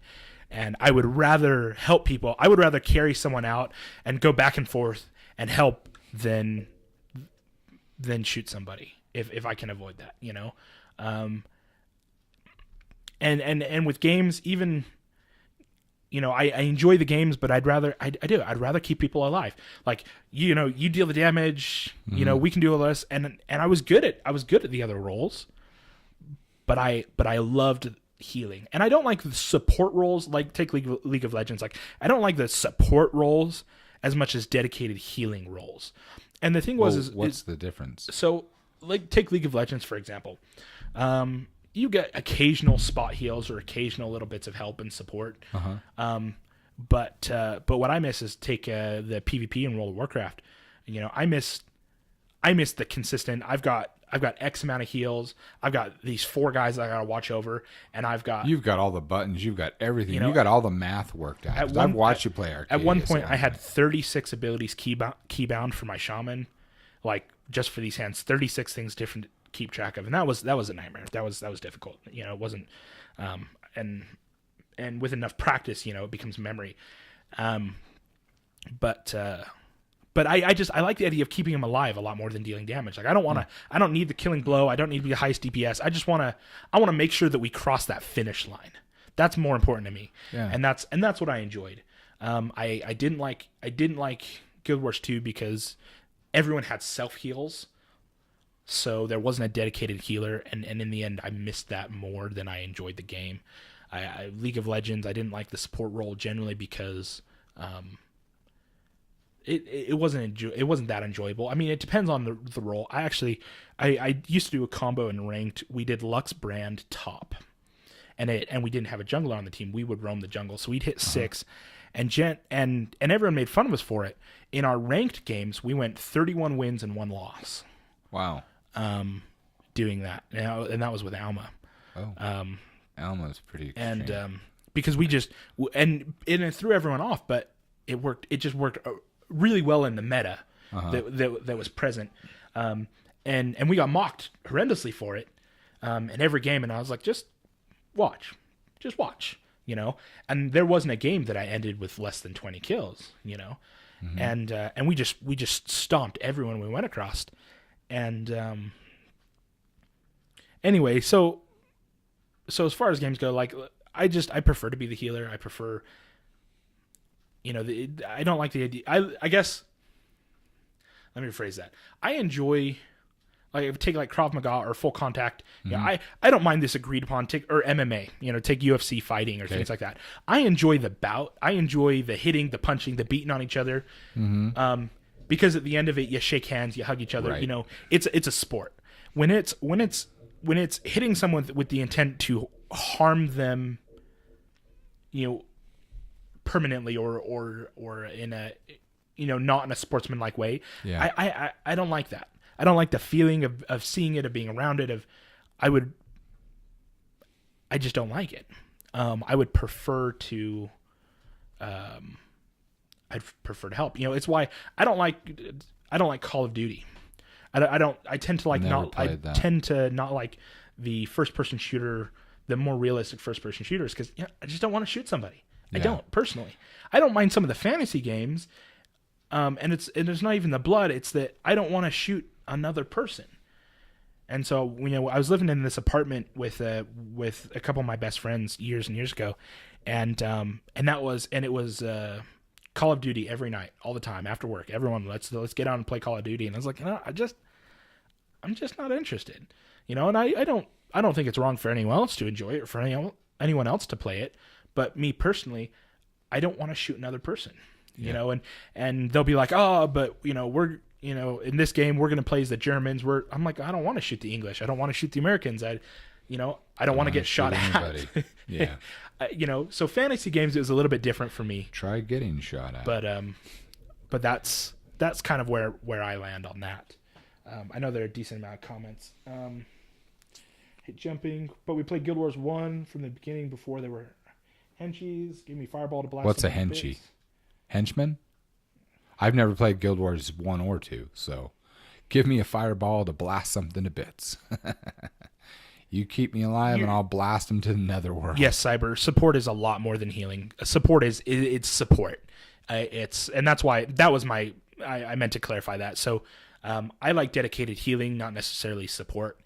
So support could be increasing somebody's attack speed, their health, their defenses. It's keeping the enemy locked down.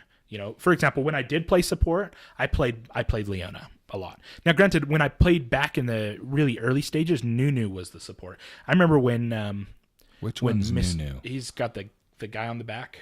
You mean the? Well, I guess okay. Do you mean the guy with the Alaskan little? Yeah, he's the guy on the back. The Yeti. The Yeti. He's Nunu. Yeti. Okay. Anyway, but he was a really popular support. Ramus was still a support when I was playing. Ramus, is that the Egyptian guy that turtle.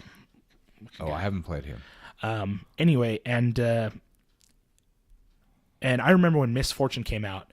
Miss Fortune came out right after Sona came out, and I played Sona for a while when she first came out because that was really enjoyable. But yeah, I don't like support roles as much as I like dedicated healing roles. You taught me how to play Brand. That was fun. Yep, Brand is good. As far as when I was doing a lot of ranked League of Legends, I played ADC mostly, and then jungler after that. Back when Warwick was a competitive jungler is when I enjoyed it. As far as see someone talked about old games. Might was it? I don't remember. It's somewhere up in there in the chat. That's right. The thing about old games, I really like. I enjoy EverQuest. I know we've talked about that a little bit on one of the earlier podcasts.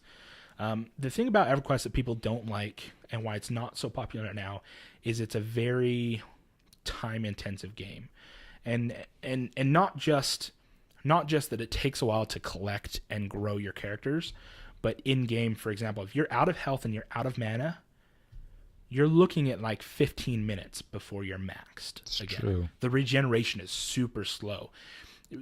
Unless you have the right gear or spells on you. And the thing is that it makes for a completely different kind of play style. The thing about EverQuest is it punishes you. I was going to say it punishes you because also it's the only thing that I didn't agree with, because when you die, you lose experience. That never made sense to me, because if you died, you'd think that you would learn from it. So yeah. But you died and made a mistake. Therefore, you must not have been experienced enough in the first place. Maybe. Yeah. So EverQuest punishes you. For example, you die when you die in EverQuest, you lose experience. You can lose levels. Yep. And at the higher levels, dying once is like 6 hours of a perfect grind to get back.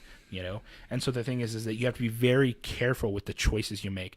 The other thing too that EverQuest had is it had a high amount of classes and races, and it was very important that you pick the right ones for the right class to match the right race, because you had innate abilities, things like abilities. Well, like Ixar and Troll, that you have like the +1 regen, things that look out. That's why I preferred. I mean, I love Mage more than I got to the point that I loved Mage more than anything, and then I ended up playing the Ixar Necromancer, and then that was just my favorite from then on. So well, exactly. So the thing about EverQuest is like each race had different stats. It's something that World of Warcraft didn't adopt, and it's something I missed. In EverQuest, each race has its own stats. Right. So if you play an ogre, take an ogre warrior versus a gnome warrior. Mm-hmm. Well, gnomes are high in intelligence. Well, intelligence isn't going to help a warrior. You could be a gnome warrior, but you're going to start out half as powerful and half as strong as an ogre warrior, and so. But then you've got people like you and like me and a few others that once in a while, not always, but because we get good and realize, all right, we need to pick this, we need to have the right race, stats, the whole combination. But once in a while you say, you know what, I'm going to pick something that's opposite that no one else plays, and I'm going to be the best at it. Yeah. And then we do. And it usually was gnomes, wasn't it? We're going to stick you. We're going to cut your legs off. So, and the thing is, other things in that is like the game's separated into camps, The respawn on creatures is like 12 minutes or 24 minutes. So you'll have people that'll kill a creature, sit down, and then just wait. You've got 24 minutes to kill. They go make lunch. And the thing is that that's the only creature of your level at this point in time that you can take on. So you're going to be here for 3 weeks. to get this level. Pretty much. And so people didn't like it. As far as other games, I know you guys are mentioning Ataris, and I loved the Sega Genesis. I only had 2 game systems growing up, and I loved them to death, and they'll forever remain as just some of my favorite memories. And my dad got them for me. There was a Super Nintendo, which I played Mario Brothers on until I couldn't see. Like I loved Mario Brothers. Kids, and then the Sega Genesis was mine. And then there was a Sega Genesis because I loved Sonic. Now my cousins had a Sega Genesis and they had Gunstar Heroes, and I actually got that for the Xbox because Gunstar Heroes was fun. But then my dad also had a PlayStation 1 later on, and that was his, but occasionally he'd let me play with him, and that was fantastic. I loved that. I love those games. One of my favorite games from when I was a kid, as far as the PlayStation was concerned, is a New Year's Eve, and me, my dad, my siblings, we had a foosball table for those who it wasn't their turn on the PlayStation. So we had a foosball table and the PlayStation, and it was Crash Bandicoot. Yep. And we would just play that in rotations. Then okay, you're died. It's X person's turn. Now you get up and you take him over on Crash foosball. Bandicoot or Medieval. Yep. And then, as I say, and I never really played Medieval, but I watched my dad play it. So much fun. I've been trying to get it for Xbox, find some emulator or for my computer or something. I loved those. They were, some of those things, some of those memories. I almost don't want to play them because my memories of them are so. As a kid, you see things through these childlike glasses, these childlike views, and you get a little bit older and you realize that the magic doesn't exist. The magic's not what you thought it was, and I almost don't want to go back and see that because I love the way it is in my head. Just seeing if GOG had it. They don't. So I went. I bought. Right. Okay. The other game that I didn't play a whole lot as a kid. I played a little bit more as a teenager because my mom loved it. It was from Sonic, but it was Dr. Robotnik's basically Bean Challenge. It was kind of like a Sonic themed Tetris style game, and my mom loved it, and I bought a little Sega Genesis control paddle that comes pre-installed with a bunch of games so that I could play that. Because when I was 15, my mom had one of those briefly. I don't remember what happened to it, but it's just because she was obsessed with Tetris. I plugged it in one night, and at probably like 9:00, and at 7:00 the next morning, I finally beat it. And I wrote down the code to beat it, and then I went and I woke my mom up, and I said, "You need to come down because I beat it." And she didn't know I'd been playing video games all night. It was a school night anyway. I'd been up all night without permission, the whole bit. She didn't believe me, so she says, okay, I'm going to come down. But she loved the game enough that it was intriguing enough that I didn't get in trouble right off the bat. And and I bring her down. I put in the code. It gets to the last boss. I beat it again. She looks at me, takes it away. So impressed, I didn't get in trouble. And I got to go sleep. It's a school day. She's like, I know you have stuff. She goes, you go ahead and go get yourself some sleep. She goes, I'm just so amazed that you did that. And that happens once in a while. Don't ever do it again. Yeah. Don't ever touch this. Don't ever stay up like that. But you're not in trouble. Go take a nap, and I'll see you in a couple hours. Did you know that there was one game that your mom she was obsessed with this more than Tetris, and that was, I can't remember the name of the game. I just remember what it was. It was pool, playing virtual pool on the Sega Genesis. And here, I grew up in pool halls, and I played pool and snooker, and I'm not good at them. I just enjoyed them. But your mom gets on this game. She plays once and she says, wait, let me try that again. I'm telling you, within an hour, I'm not sure if I ever beat your mom at that game. Her with her angles and the math that she could do, she would just wipe the floor with me. I was like, I don't want to play this anymore. I remember once I played an actual pool table with her, and she beat me pretty soundly. Anyway, her eye-hand coordination. In fact, I got a funny story for you. So, and you've heard this, but this is also for everybody else. Is so my wife, I've been trained to do a bunch of things, and anyway, I used to have temper, extreme. I wouldn't say that I'm overprotective. I would never agree with anybody. I'm protective. I'll be right back. Okay, I'm protective. So I'd been out and was actually coming home from some training, and it's funny because there was this huge storm going on, and oh gosh, thunder, lightning, massive rain coming down, and I finally get home. We got this little tiny house. Evan's just a little boy at the time. I think we had 3, maybe 4 children at the time. And Kathleen was expecting, and she was due anytime. So here's what's funny. So I get home. I'm trying to rush in. We had a power out. So the back porch light where I would normally, our little carport area, and then I'm trying to get to the back door which goes into the kitchen, and I'm fumbling for the keys, trying to get the right key because there's usually a light that comes on so I can see, and there isn't anything. And so I get into the house, I'm like, oh, I'm sopping wet, and I take everything and trying to be very quiet because it's a small house, everything echoes. And I set things down on the kitchen table. I take off my jacket.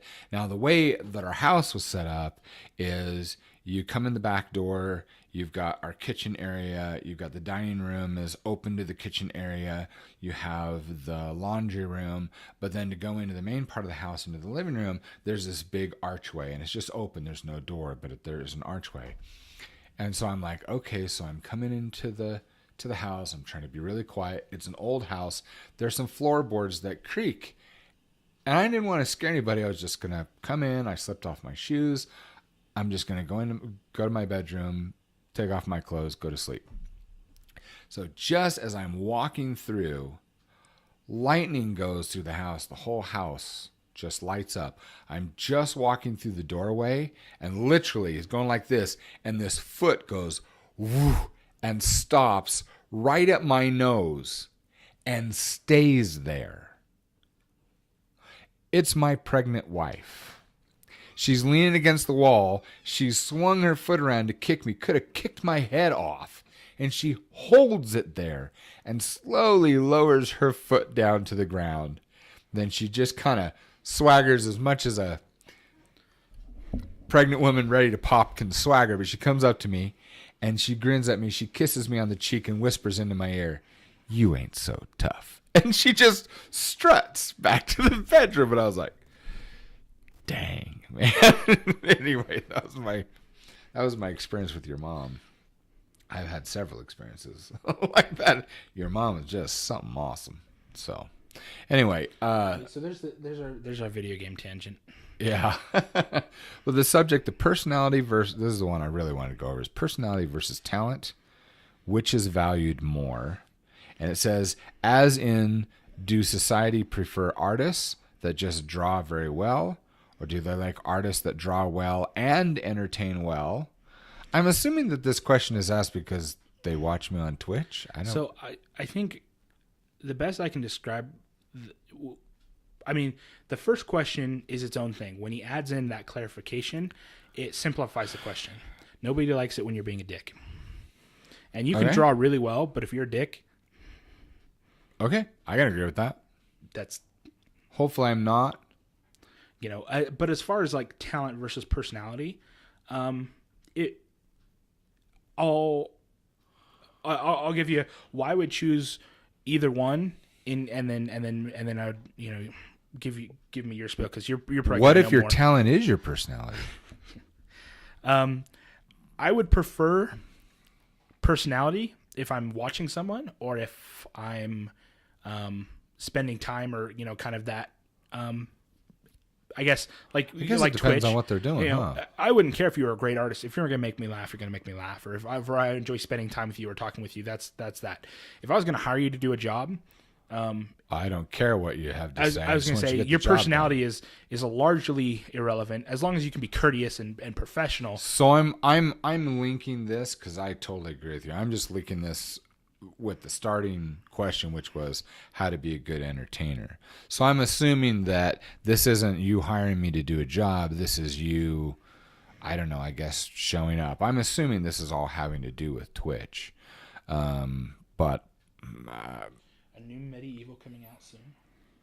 Wait, where? Where'd you I'm read sorry, that? I know we're completely going into another subject, but okay, well, let's finish this subject, then go back. Oh, Mister. All right, hold on. We'll go back to that in chat. So, personality versus talent. It totally depends upon what it is that you're doing. Let me give you a single example, just a single. And I think that might change according to what we're talking about. For example, if it's talent versus personality, well, what if you're a stand-up comedian?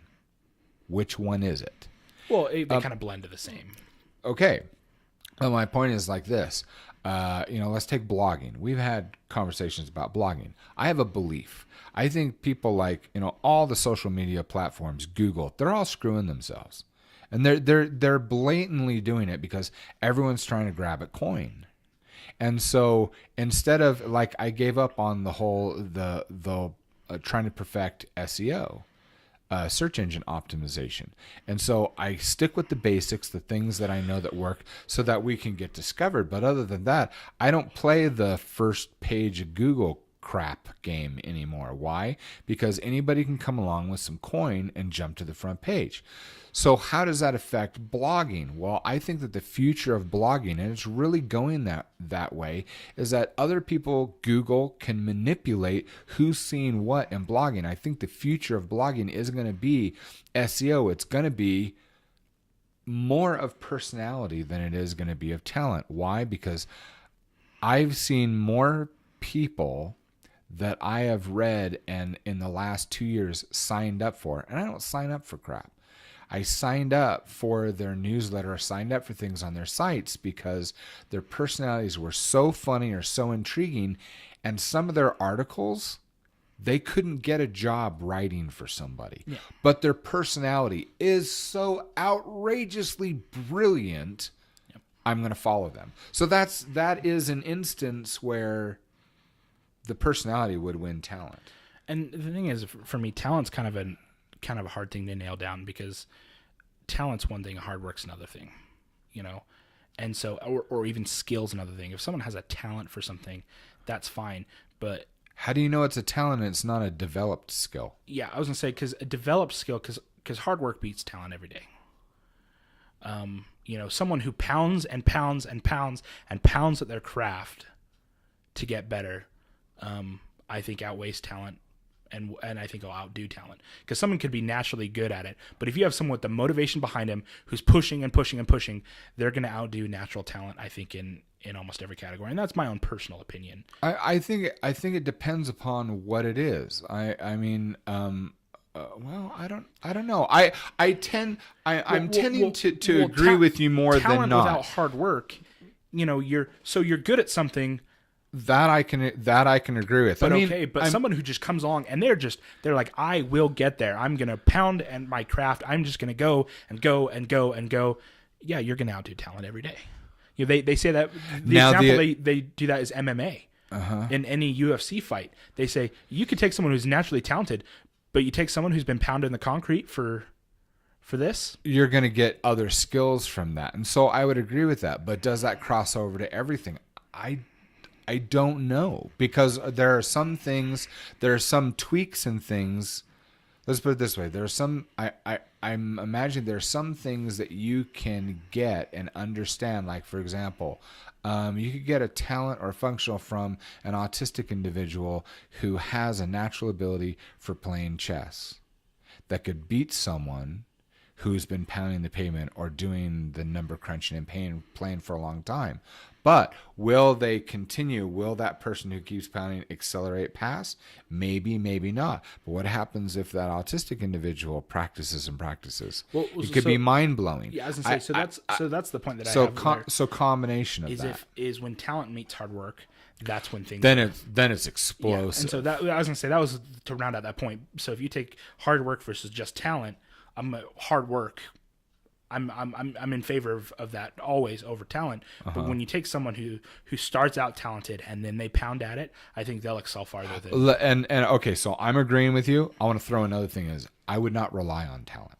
I would rely on the hard work. Exactly. It's like just going into that. I was looking at an interview with Elon Musk, and why does that sound familiar? SpaceX. Anyway, they said, well, what kind of a degree does someone need to come participate? He was talking about a team and a hiring process.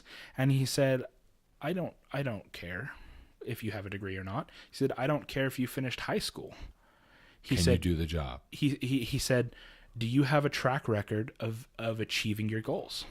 And that's it. He said, because I believe that a track record for achieving your goals predicts success in the future more than anything else. He says, now there's some degrees, he says, that are so hard to get.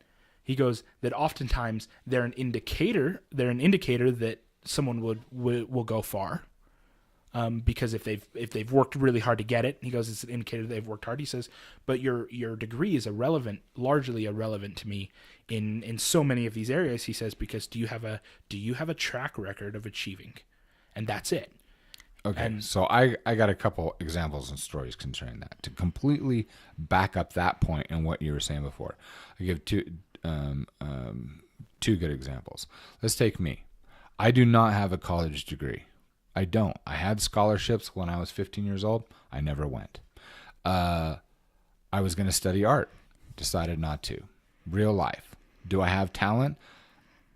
I don't know if I have talent so much as I had a love for artwork, and I started when I was 2 and I never stopped.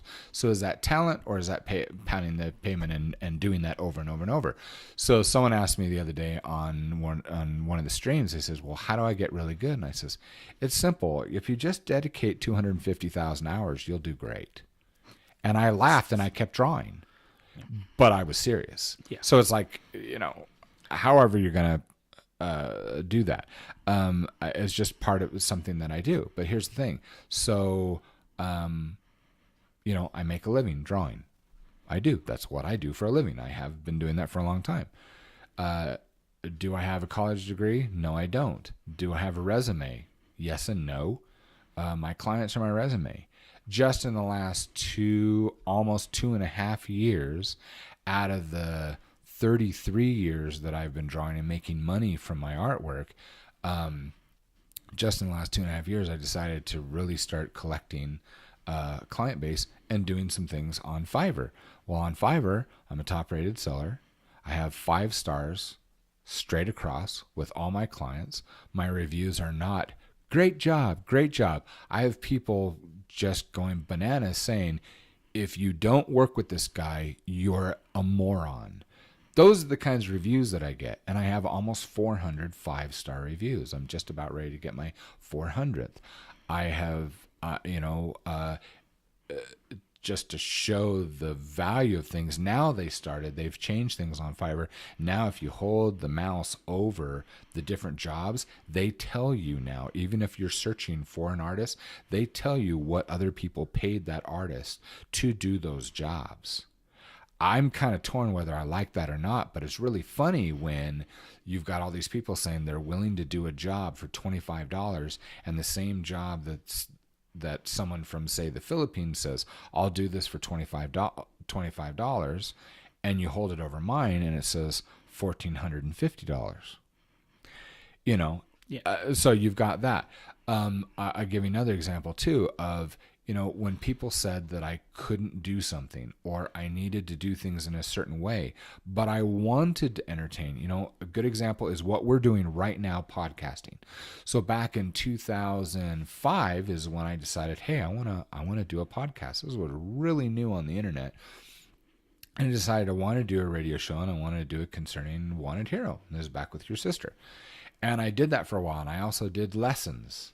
I was explaining how to write a comic book, how to draw a comic book, answering questions that people were sending me about the comic books. And it's funny because when I hurt my hands and then I couldn't draw anymore remember, I ended up going with another company. I got into the financial industry, made a lot of money.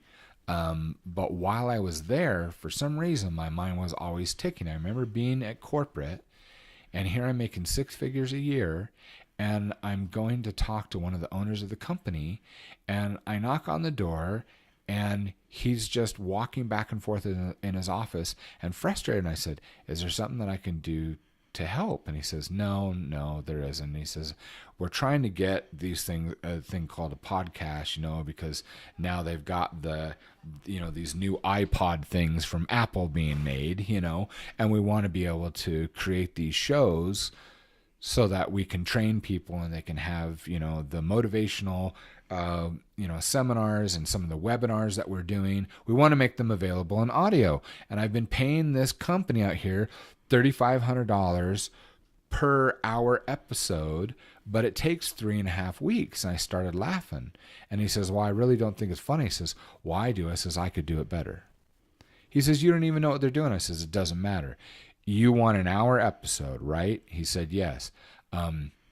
He said, I said, and you're waiting 3.5 weeks for this? He said, yeah, I could do one in 72 hours. And not only that, I can make it perfect. He says, well, how do you figure? I says, well, I have an advantage over this other company that you're doing because I know that what you're trying to edit it for happens to be the legal jargon that you're not permitted to say.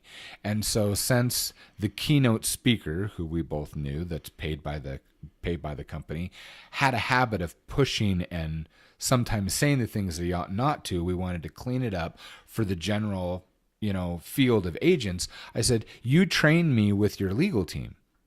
I work for these guys, but you train me with all your staff in-house. I know legally what you can and what you can't say. You train me for that.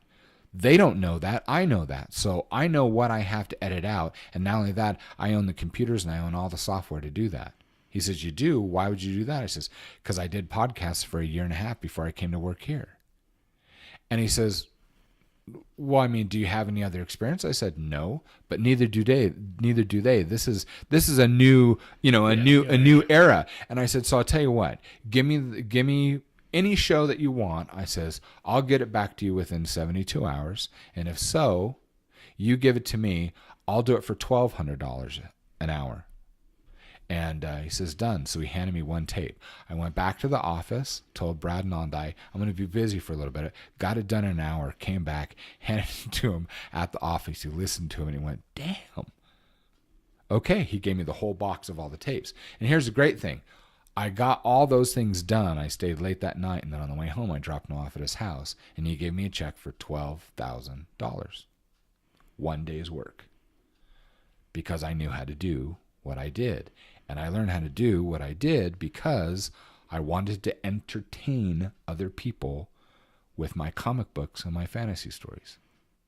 Yeah, I think that the point that I want to point out with all of that is that it's hard work and being proactive and getting it done is, I can wave around, and I don't want to bash getting a degree by any means, but getting a degree doesn't necessarily predict success, and that's what Elon Musk was trying to say. And it's kind of, people.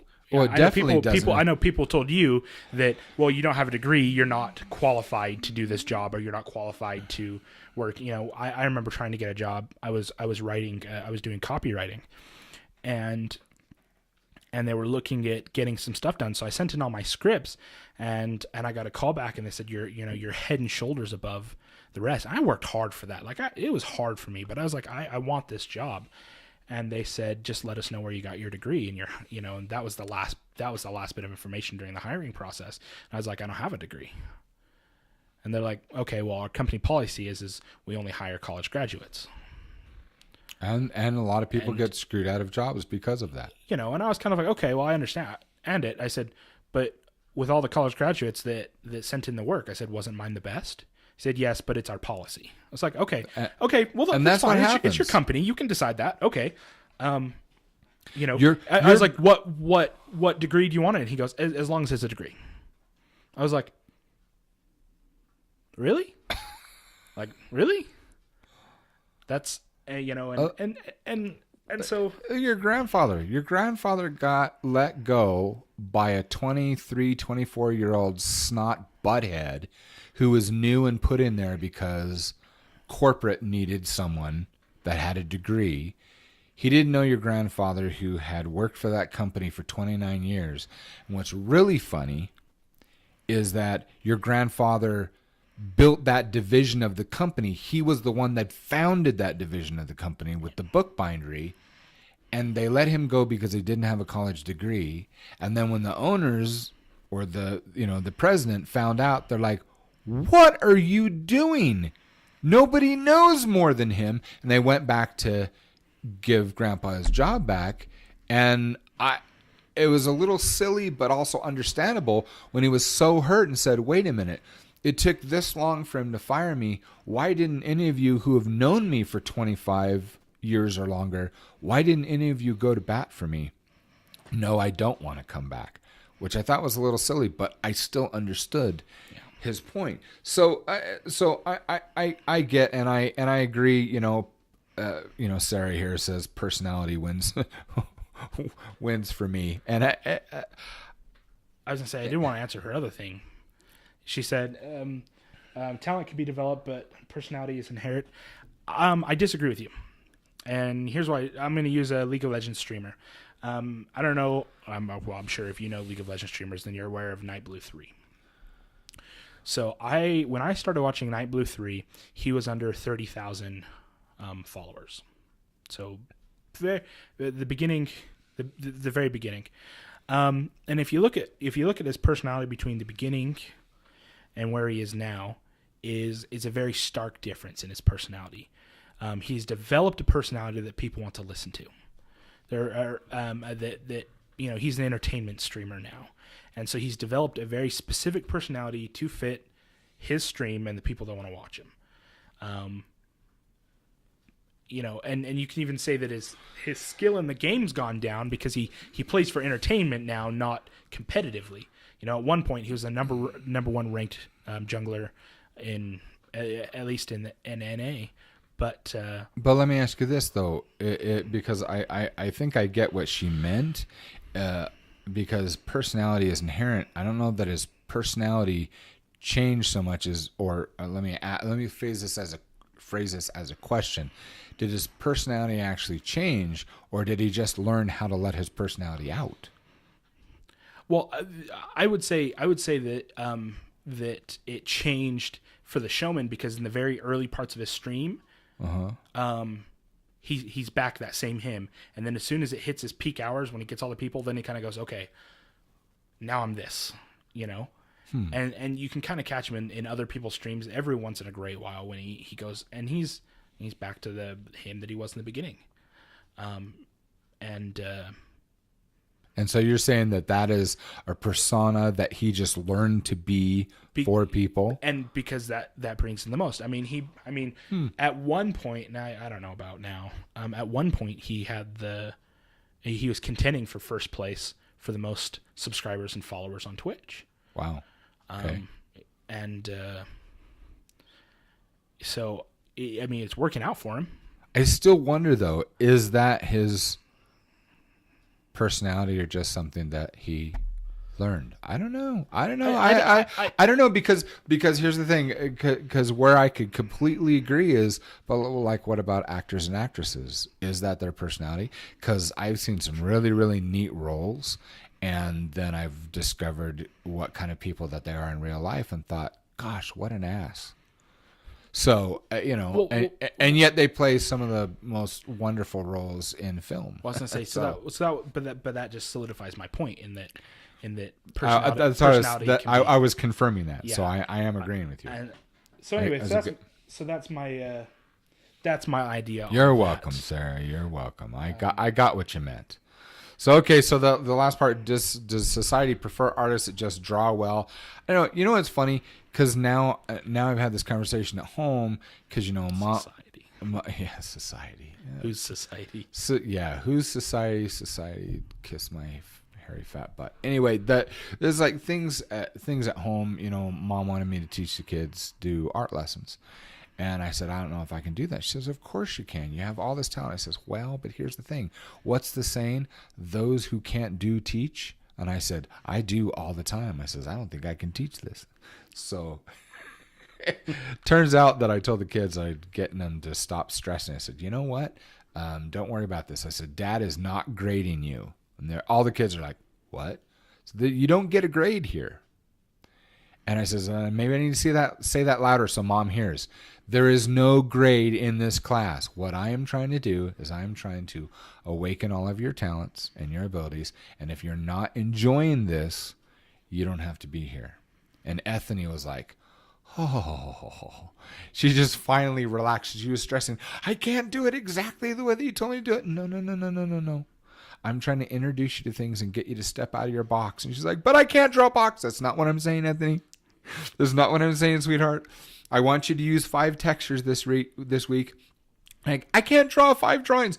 Sweetheart, I didn't ask you to draw 5 drawings. I asked you to draw something that uses 5 different textures. But I can't figure out what they're all. Can you draw something with 1 texture? Like what? What has a texture? She says, hair? I says, there's a texture.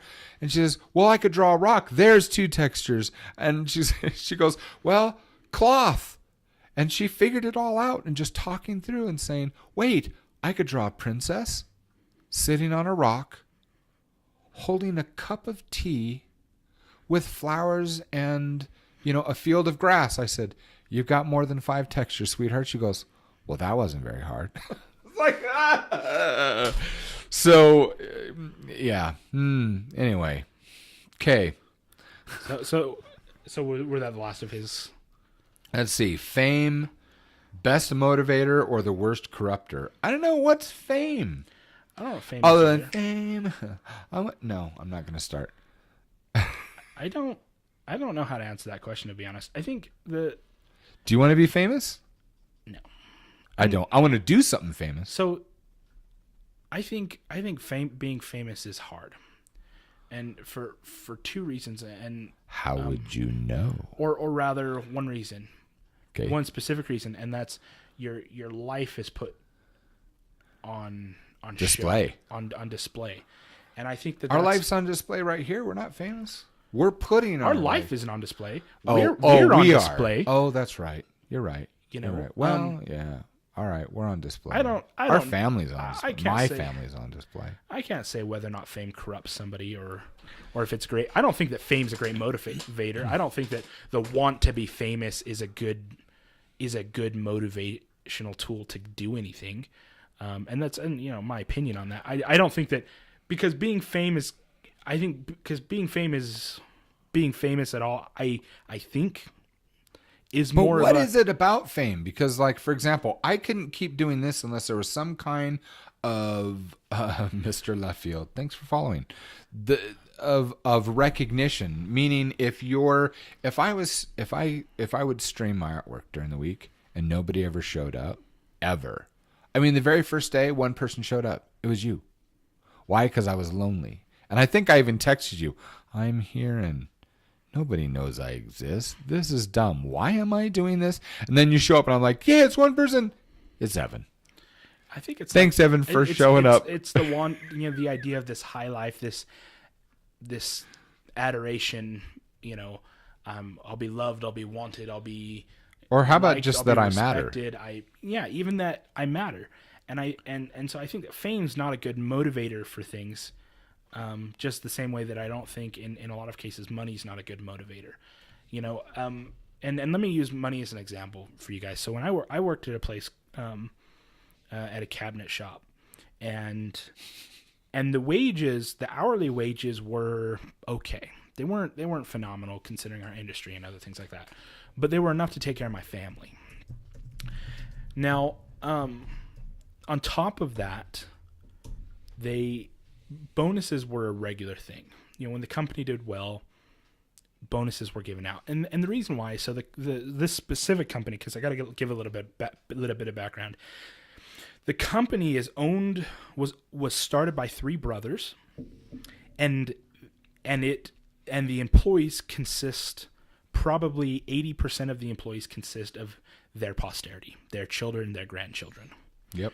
So the majority of this shop, it has when I quit, it had like 116 employees, and probably about 80 to 85% of them were brothers, sisters, cousins, uncles. You know, it was family. There were very few of us that weren't, because I wasn't related to anybody. And because of that, it functioned very differently.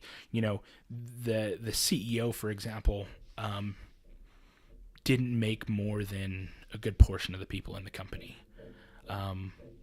There was quite a while when I worked for them, when you were just, 3, 4, 5 years old.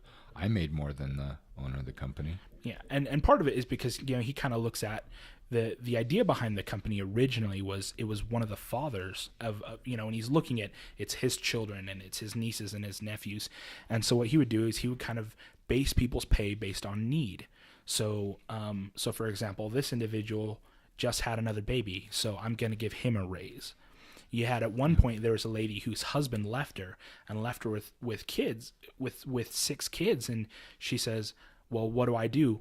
I can only dedicate the hours from 4 a.m. to 8 a.m. to work, and I have to take care of these kids.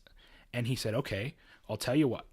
If you come in, the shop's not open at those times. He says, but I will open it for you. I will personally come and unlock the doors for you. He says, and if you work from 4 to 8, I will pay you a full-time man's wage for those hours. This full-time, hardworking man's wage. And like we said before, we've said over and over that this company, Quality Craft, is phenomenal.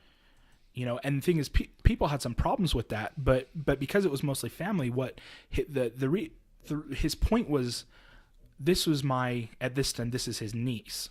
And he says, I love you more than this money, than what this, and if the company can help you, then that's the goal of the company. And now things have had to change. The laws have changed around that and things like that. But at that point, it was only family. It was only that. And no one went hungry. Everyone's bills were paid. No one was living the high life because the money was distributed so meticulously. Now what happened is that individual died of lung cancer. And one of the other owners stepped in. Now, he openly admitted that he had a problem doing that because he felt that he wasn't connected enough with the people, and he didn't understand the needs, and he didn't understand those situations, and he didn't feel like he could make those calls. So he says, we're going to hire an accountant, we're going to go through it, we're going to change everyone's wages, we're just going to kind of go with the industry standard. That made a lot of people mad. Some people got raises, some people got pay decreases. And his reason for that is he says, I can't play that role that he did so well. That being said, when the money came in and it was hitting a good point, what they would do is the money would then fold back down into quarterly bonuses. What ended up happening when I was working there is they kind of switched to a profit program. Every month, 10% of the profits was then redistributed among all the employees. And there were people there that were unbelievably unhappy. So and reminder, I'm talking about money being a motivator. I am rounding out to that point. There are individuals that were making good money, that were getting good bonuses, that were some of the most unhappy people I've ever met. Then there are individuals that were unhappy, and they said, money is the problem. If I just had more money, my problems would be solved. And they were given more money, and then they quit. Now, on the other side of that, I had a supervisor. When I first started, his name was Christopher. And I was hired for a swing shift. So I worked from noon to 9 p.m. But oftentimes we stayed later than that. And at one point, he looked at me and he said, Evan, he said, if I have to be here by myself, I will be, but I can't leave until I get this job out. I said, okay, well, I'll join you. He says, it's likely we're going to be here till 4 o'clock in the morning. And obviously we'll pay your overtime, the whole bit. You'll be paid for everything, but it's quite a bit extra. I was like, okay, I don't have a problem, because I really liked my supervisor. We could talk and work, and it was just kind of an enjoyable evening. So it hits about 1 o'clock in the morning, and I'm hungry. I'm normally asleep by now. You've been working this whole time. It's time for your midnight snack, Yeah. I'm hungry. So he was the son. He was the second oldest son of the first CEO, the one that died of lung cancer. So he says, okay, well, I have the keys to the break room because the rest of the shop's been shut down, right? It's not work hours. The shop's isolated from like their showroom. So he unlocked the doors to the showroom. We went into where the break room was, and the way they had food, rather than like vending machines, everything was kind of done on an honor system. Somebody would bring in like bags of chips and they'd put it on the counter and they'd put a jar there and the jar would say chips $1. Take the chips, put $1 in. There's nothing to stop you from taking as much as you want. They did that even when I was working there. You know, and people complained that there were thieves, there were people stealing, but the general idea was that if you were willing to steal it, then you needed it more than I need that $1. That was kind of the idea behind it. So the CEO always said, I asked him once, he gave me a ride somewhere, and he gets out of the car, and we're in the parking lot of the factory, and he just, car's unlocked, he leaves the keys in the ignition. And I said, you're leaving your keys? He goes, that's okay. And I said, what if somebody steals your car? He says, then they need it more than I do. Okay. Nobody ever stole his car. Yeah. And everybody knew he did that.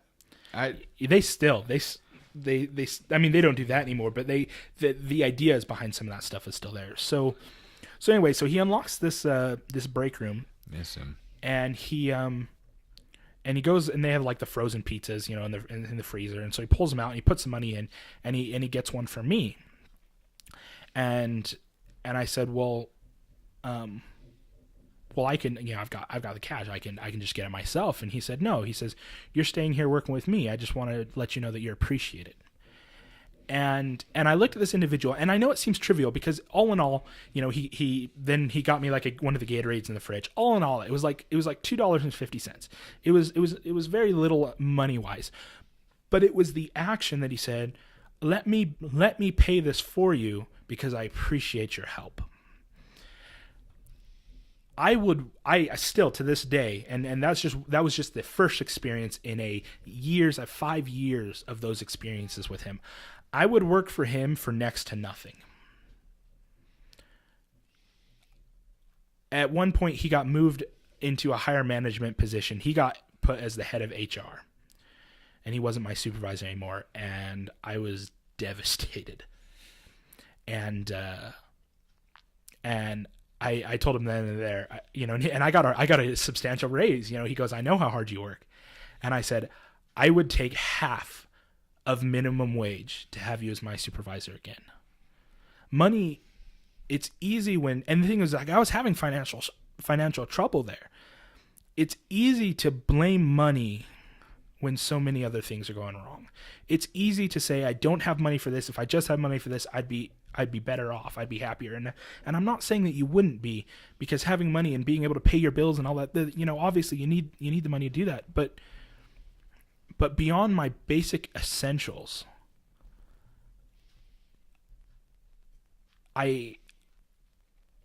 money is not the motivator that gets you up in the morning. You know, getting a raise, a lot of the people that when they were upset, you get a raise, you're great and you're happy with the raise for like 2 weeks. But then it becomes the norm. And then whatever was causing the problems is still there. I mean, take that situation I was in when he left, and I was like, I would take a pay cut. I had just got married. My wife, let's see, well, I guess not just got married. So about 9 months after I got married, my wife got pregnant. So I guess it was about almost a year after I got married. And I'm thinking, I've got this baby on the way. I make just enough to make ends meet, you know. And I talk about just making enough to make. I didn't own a TV because I couldn't afford to go buy a TV. You know, I have one now because my little brother was so generous and gave me a TV. You know, he goes, you don't even have a TV in your home. I said, I don't make enough money to even I can't watch TV. I don't have, I have just enough to make, but I was just enough to make ends meet. But the thing is that I wasn't homeless. I wasn't starving, and I was very happy because I enjoyed who I worked with, and I was getting job offers because I used to frame. So I got a couple job offers to go frame for twice as much money as I was making. but I enjoyed working for Chris. You got one yesterday. I enjoyed working for him because that feeling of being valued and that feeling that I was appreciated. Even as being he was in HR, there were nights where, because I was put in a supervisor position when he left. I wasn't the supervisor, I was the assistant, but our department had 30-something people, so it was kind of divided into two areas. And when he got word in his corporate office that my department was staying late, that I was leading the staying late, he would come out and put his gloves on and stay late. And he got moved, or he'd come by and he said, guys, I can't stay late tonight. I really can't. I know you are. So I'm going to go pick up pizza and drinks, and I'm going to bring him back, because I just want you guys to know that even though I'm not in this department, I recognize that you guys are going above and beyond for this company. And I just want you to know that I recognize that, and I appreciate it.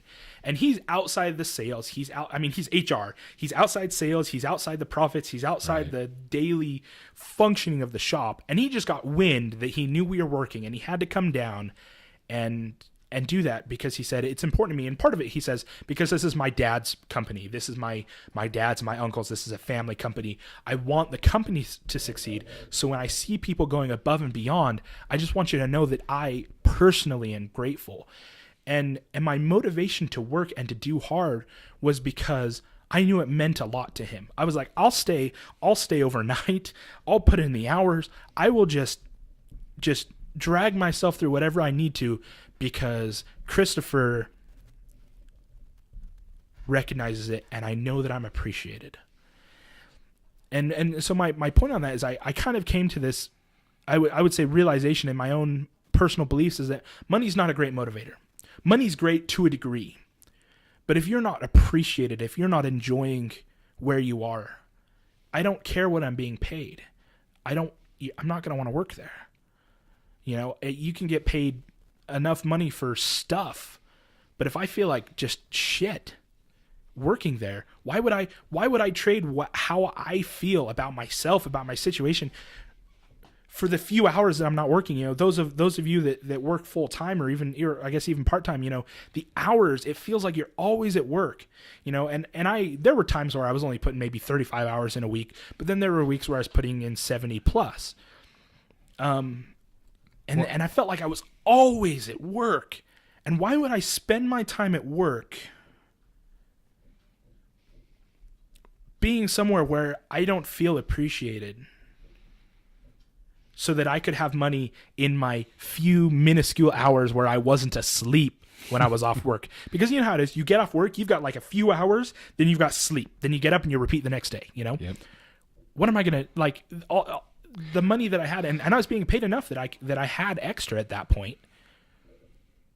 But I would rather work with Chris than get paid. I would rather struggle financially and barely make my ends meet and work with him than not. Well, let's look at this from the other side too. Why are you and I doing this right now? How much money did we make from doing this podcast, or me spending, I don't know, how many hours do I spend a week streaming on Twitch? What, 5, 10, 15, maybe 15 hours a week streaming? How much money did I make last month? I think it was like, what, $7.21? Oh, that'll pay. For a burger? 3/4 of it? Maybe. Then I'll have to share. So why are we doing this then? Because that's a good example on the flip side. So what is it that motivates us? Why are we doing these things? I think, because these guys need to know. Our patrons need to know. The people in chat need to know. Why are we doing these things? Because these are our motivators. Look at the wall. Look at the wall up above Evan's. We've got posters. We're official because we have a poster. We're official because we have a poster. Remember, nothing's official till you have a poster for it. Hey, well, here's the funny thing. This is a great thing, Life is Like Fiction, because back when I started Wanted Hero, I'm trying to be a legitimate illustrator and writer, and yet people are like, oh, you have a website? So do you have a real office, a real anything? And yet now, if you start a business, if you don't have a website, sure. You can't be real. You don't have a website. Wait, what? When did that switch? People's perceptions. So why are we doing the things that we do? Well, I think so. As far as the motivation to do it, well, I mean, first you have to enjoy it. Like I enjoy these podcasts. I'm mostly because I'm mentally unstable. So having is this where I'm supposed to confirm? I don't need confirmation. My wife looks at me every morning with that look, like, what have I married? Or when Mom and I show up, we go into your house and I look at her and you say something, we're laughing. I look over at Marilyn, she's sitting on the couch. And I look at her and I laugh. I goes, "Sorry, hon, too late. You already made your choice." Already married me. That's So I mean, this is just like therapy for me. I'm just gonna rant and rant and rant, and you guys are just. Here's the thing. I had someone. And I'm gonna pull it. I'm gonna pull it up actually on my site because I think this really explains things really well. Because I think it actually explains, even though it's about me, I think it's actually. It's accurate about you as well. And these are snippets from people that have gotten to know me over the years. And this right here. And I'm gonna rephrase this, and I'm gonna use your name instead of mine. And I bet you this will still apply. Ready? Okay. No. I gotta do it anyway. Evan Buckley is a unique and quirky breed of writer. It's not because of his style or skill, but his focus. What makes this man so likable and why we adore him is that within minutes, you quickly realize his business isn't products or information, it's people. Teaching, encouraging, entertaining, empowering, and uplifting people, no matter who they are or where they live. What's impressive is that he's incredibly good at it. To be clear, this isn't something that Evan does. It's who he is. And that powerful fact makes him a gem to work with. See, that's my son. That's one of the things that we do. See, I don't want to be put on the spot. We're in the. I know. That's why. It's exactly why I did it, though. So the thing is we're in the people business. We are. We're in the people business. You guys matter. You matter. Do you know that you matter? We know that you matter. That's why we're here. I think it. To share on a personal note. You bang your head against the wall so many times because you can't seem to get the message through to people sometimes, whatever subject it might be. And at some point you want to reach out and you just want someone to listen. You're like, I have something to say. And I just want somebody to listen. Mm-hmm. And sometimes, like we talked about last time, I said, for everyone that missed it, go back and listen to this podcast that we did, especially when we talk about value and people's value. And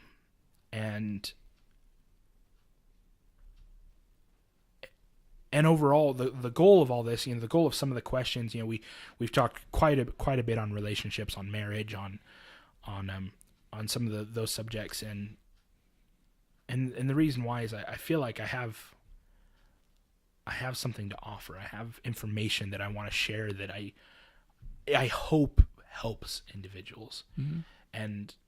And for the opportunity to do that, the opportunity to do that here is it's important to me. We talked last week about, like I said, value and how value's intrinsic, and how it doesn't matter who you are, where you are born.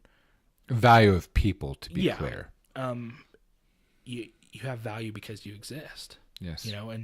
And what got to me, what really pushed for my wanting to be able to explain that to people, because that's the thing that I want to talk about almost more than anything, is to share that message of value, because I feel like people often don't realize their value. And I didn't realize, I knew I felt strongly about it, but a couple months back, a member of my role-playing group committed suicide.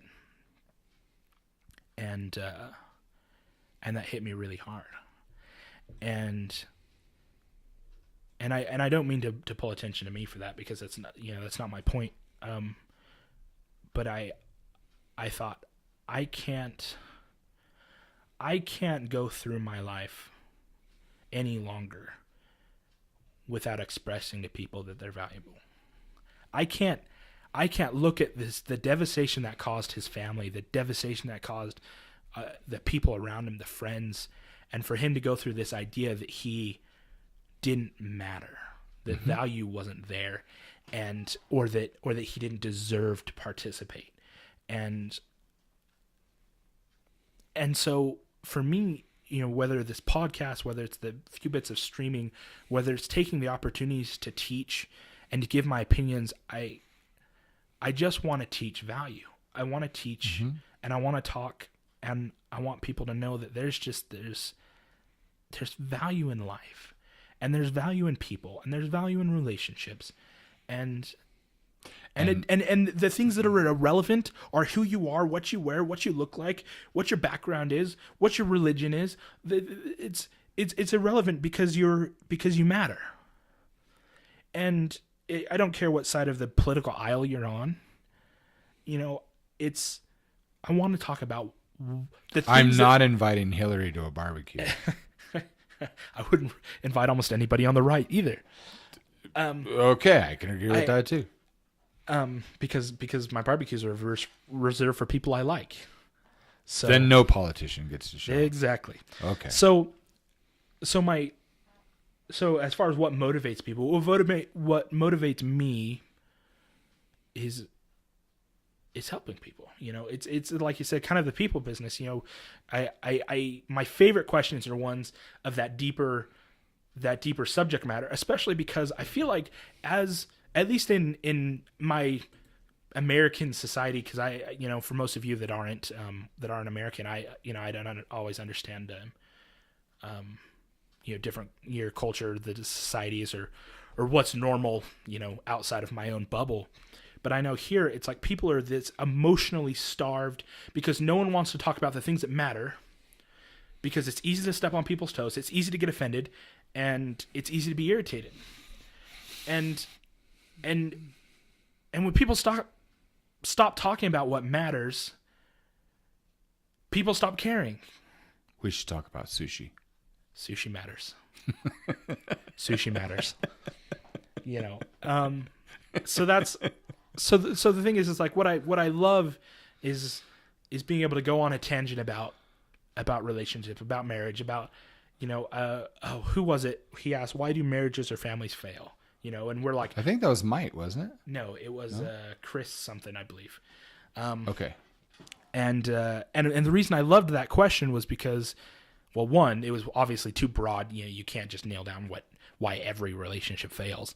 But it allowed us to kind of talk about other circumstances and examples, and a few people reached out afterwards and asked a couple more questions, just kind of privately, and we're able to talk about those and hopefully give some information that helps.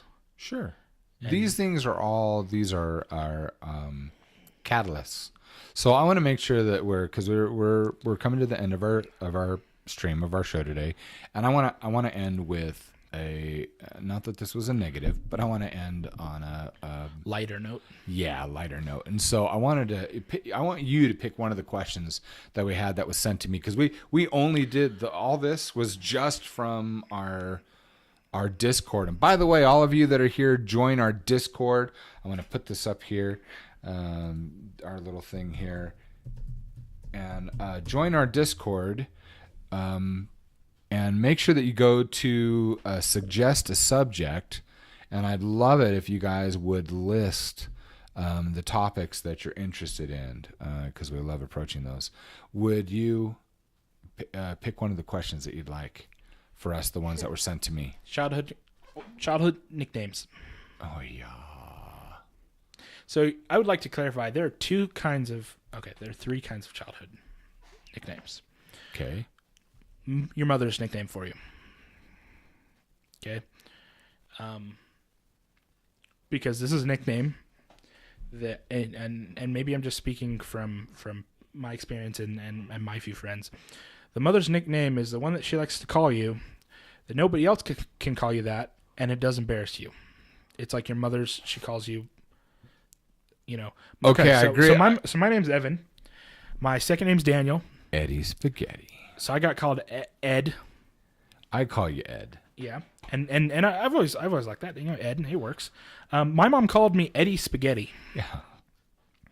And it's one of those names like, Mom, not in front of my friends. Like, yeah, I'm Evan or Ed, like, but not in front of my friends. You know, and in that same category, I mean, mother, grandmother, almost the same as far as nicknames go. My grandma calls me Evie, and I'm like, just. You can't let no one else hear that. You can't not smile when Grandma calls you Evie because it's sweet. Well, the thing is that I answer to those. Anyone else calls me those, I was like, I don't know who the hell you're talking about. I don't know. But here's a switch on that. Your Winnie, nobody, not even Mom, can call her Pooh Bear, but I can. She has told her mother, has said to Mom, "Please, Mom, stop calling me that. I don't like that." But if I call her my Pooh Bear, she just grins from ear to ear. So what you say a nickname that your parents had. I don't remember my mom ever having a nickname for me. I don't. I wonder if any of my sisters would remember. I have no clue. I know that I was called Buckwheat in school. Yep. I was gonna say. Then you have the cruelty of the little craps. You have the unfortunate nicknames, and then you have like your close friend nicknames, and often, at least in my case, the nicknames for my close friends were often circulating around some embarrassing event that I'm not going to talk about on Twitch. You know, I've been called I might one day. I've been called since. I don't know when it started.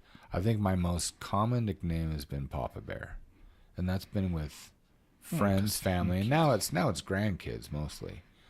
So, but I've been known as that. Other than that, I don't recall really having. Yeah, I don't really. Besides my mom's, and then besides like the private names that. Then we've got Malcolm. For some reason, Malcolm does not call me Jamie anymore. Malcolm says, "Hello, Brother Buckles." Where did that? What? And everyone will chuckle, and he says, "But at the same time, when he joke or something, I don't know. I don't know, but I don't. It's funny when you hear that in a very thick English accent, it actually sounds kind of funny. I don't mind. So maybe it's the people who it is, because you can tell when he says it and he's smiling, just beaming. Because Malcolm's a darling. I don't get English humor anyway. So anyway, I don't know. Nicknames. I don't know. The thing is, I don't think our as much as I want to answer that question and give a much more satisfying answer, I've never been one much for nicknames. I will say, we have a lot of friends that have nicknames. I had a cousin. His name was Delaney, and they called him D-Man. And so growing up, because he wanted to be a superhero when he was a kid, and that was his thing. And so up until he was probably about 16, D-Man. Yeah. And that phrase can't be uttered in pop culture anymore. See, Simon. But for some reason, I did it. It started as a little tease, and now when I call him Simone. I just do. I was like, when I can't get his attention, Simone. And he immediately turns and looks at me. I was like, oh, what have I done? What have I done? He's 11 years old. Well, it's like people say, they're like, well, what's your daughter's name? I said, my daughter's name is Alhannah. They're like, oh, so do you call her Hannah? I was like, no, I call her Alhannah. They're like, oh, well, you don't have like a nickname Hannah? I was like, if I wanted to call her Hannah, I would have named her Hannah. Like, I don't, because I have a buddy. He goes, yeah, well, we're gonna name her this and call her this. I was like, yeah, but most people in the house are not calling Jamie. Because so you guys don't know, in my house, Evan named in your house because that's your son. But here's the thing: so Evan called his firstborn son, "My name's Jamie Daniel." He calls his boy Jamie Daniel. I'm not gonna call him Jamie. I just want to brag for a second. Daniel it's a firstborn son name. So my son, Jaime Daniel, Evan Daniel, Jamie Daniel, Daniel John Daniel. John Daniel, yeah. So firstborn boys. Yeah. And I no, I'm great with that. I've always been great with that. I just wasn't expecting the Jamie. So, but it's funny. So in people in my household, what do they call your son? Thor. That's right. And which is fun because I call Evan father of Thor. You know. And the only I could always call him Odin's son. So the only reason they call him Thor. So when I was 16, my older sister said, "This is how many kids I'm going to have, and this is what the genders are going to be, and this is what I'm naming them." Drove me so freaking mad. So at one point, we're driving somewhere. It's me, her, and my mom. And she goes, "Well, Evan, what are you going to name your kids?" And I was like, "Oh, I'm just going to have one kid. It's going to be a boy. And I'm going to name him Hulk, Thor, Captain America, Magneto." You know, so, and she was like, "What?" I was like, "No, I'm completely serious." And she took me like way more serious than, I mean, I love this. She took me so seriously because it irritated her. But like I was just joking around. She totally thought I was serious. And so it became this like joke with my mom. And so now that I have a son, and she's like, "So is that what you're going to name him?" And I'm like, "Of course not," you know, and she's just joking with me. She goes, "Okay, but since I already have a Jamie in the family, I'm going to call him Thor out of memory of that moment." And the rest of my family does too. And so. She's even crocheted him a little hammer. Did she finish the hammer yet? I'm not sure. Anyway, she was doing that for Christmas. So I call him Doppy for doppelganger. So I don't think anyone else will get that other than me. Yeah. So as far as nicknames go, like we weren't big on nicknames, like I think as a family, and part of it too is like we all have 4 names. Like, we'll take Lolo. Yeah, I guess she's the only Jamie Taylor. So I named one of my daughters Jamie, Jami. So it's Jamie Taylor. We always called her Jamie Taylor, but her Samoan name is Lolosi, so we call her Lolo. Well, and Mom does, and most everyone does, so that they're not saying I guess Jamie. So now we got 3 Jamies in the house: Jamie Taylor, Jamie Daniel. So yeah, that's, you know, at least I don't drives my mom crazy. She's like, "Please don't name your son Jamie. Please don't." I was like, "It's the only Jamie that I know." She's like, "What do you mean?" I was like, "Well, Dad is Dad, Jamie's Lolo, so this is the only Jamie." She's like, "But it'll be my 3rd Jamie." There's logic. See, I can support you in I was like, logical. "Well, that's irrelevant. It's my kid." So I just want to thank all of you for being here today and joining us on Life is Like Fiction Live. And we want to thank all of our patrons on Patreon. Thank you so much for supporting us. And we love bringing you stories. We love doing this podcast, which is kind of a bonus. But we love creating the fictional world of Wanted Hero for you. And we're so tickled that we can do that. So... thank you. So we do have an announcement. We want to make sure that we say this before we log off for the day. And that is next week we're going to be doing. Let's see, we've got today and tomorrow. So this is it for today, and tomorrow I will have my regular art stream, and then we will be gone for the rest of the week because we are going to the biggest writing and gaming convention of the year. So we will be gone. But next week we are doing 5 morning podcasts, and we are theming them.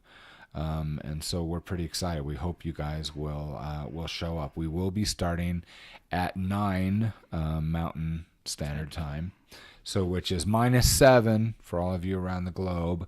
If you're in Europe, which is funny, we should actually show the camera. I want to show this. The little clock. I know you can't really see it too well up there, but that little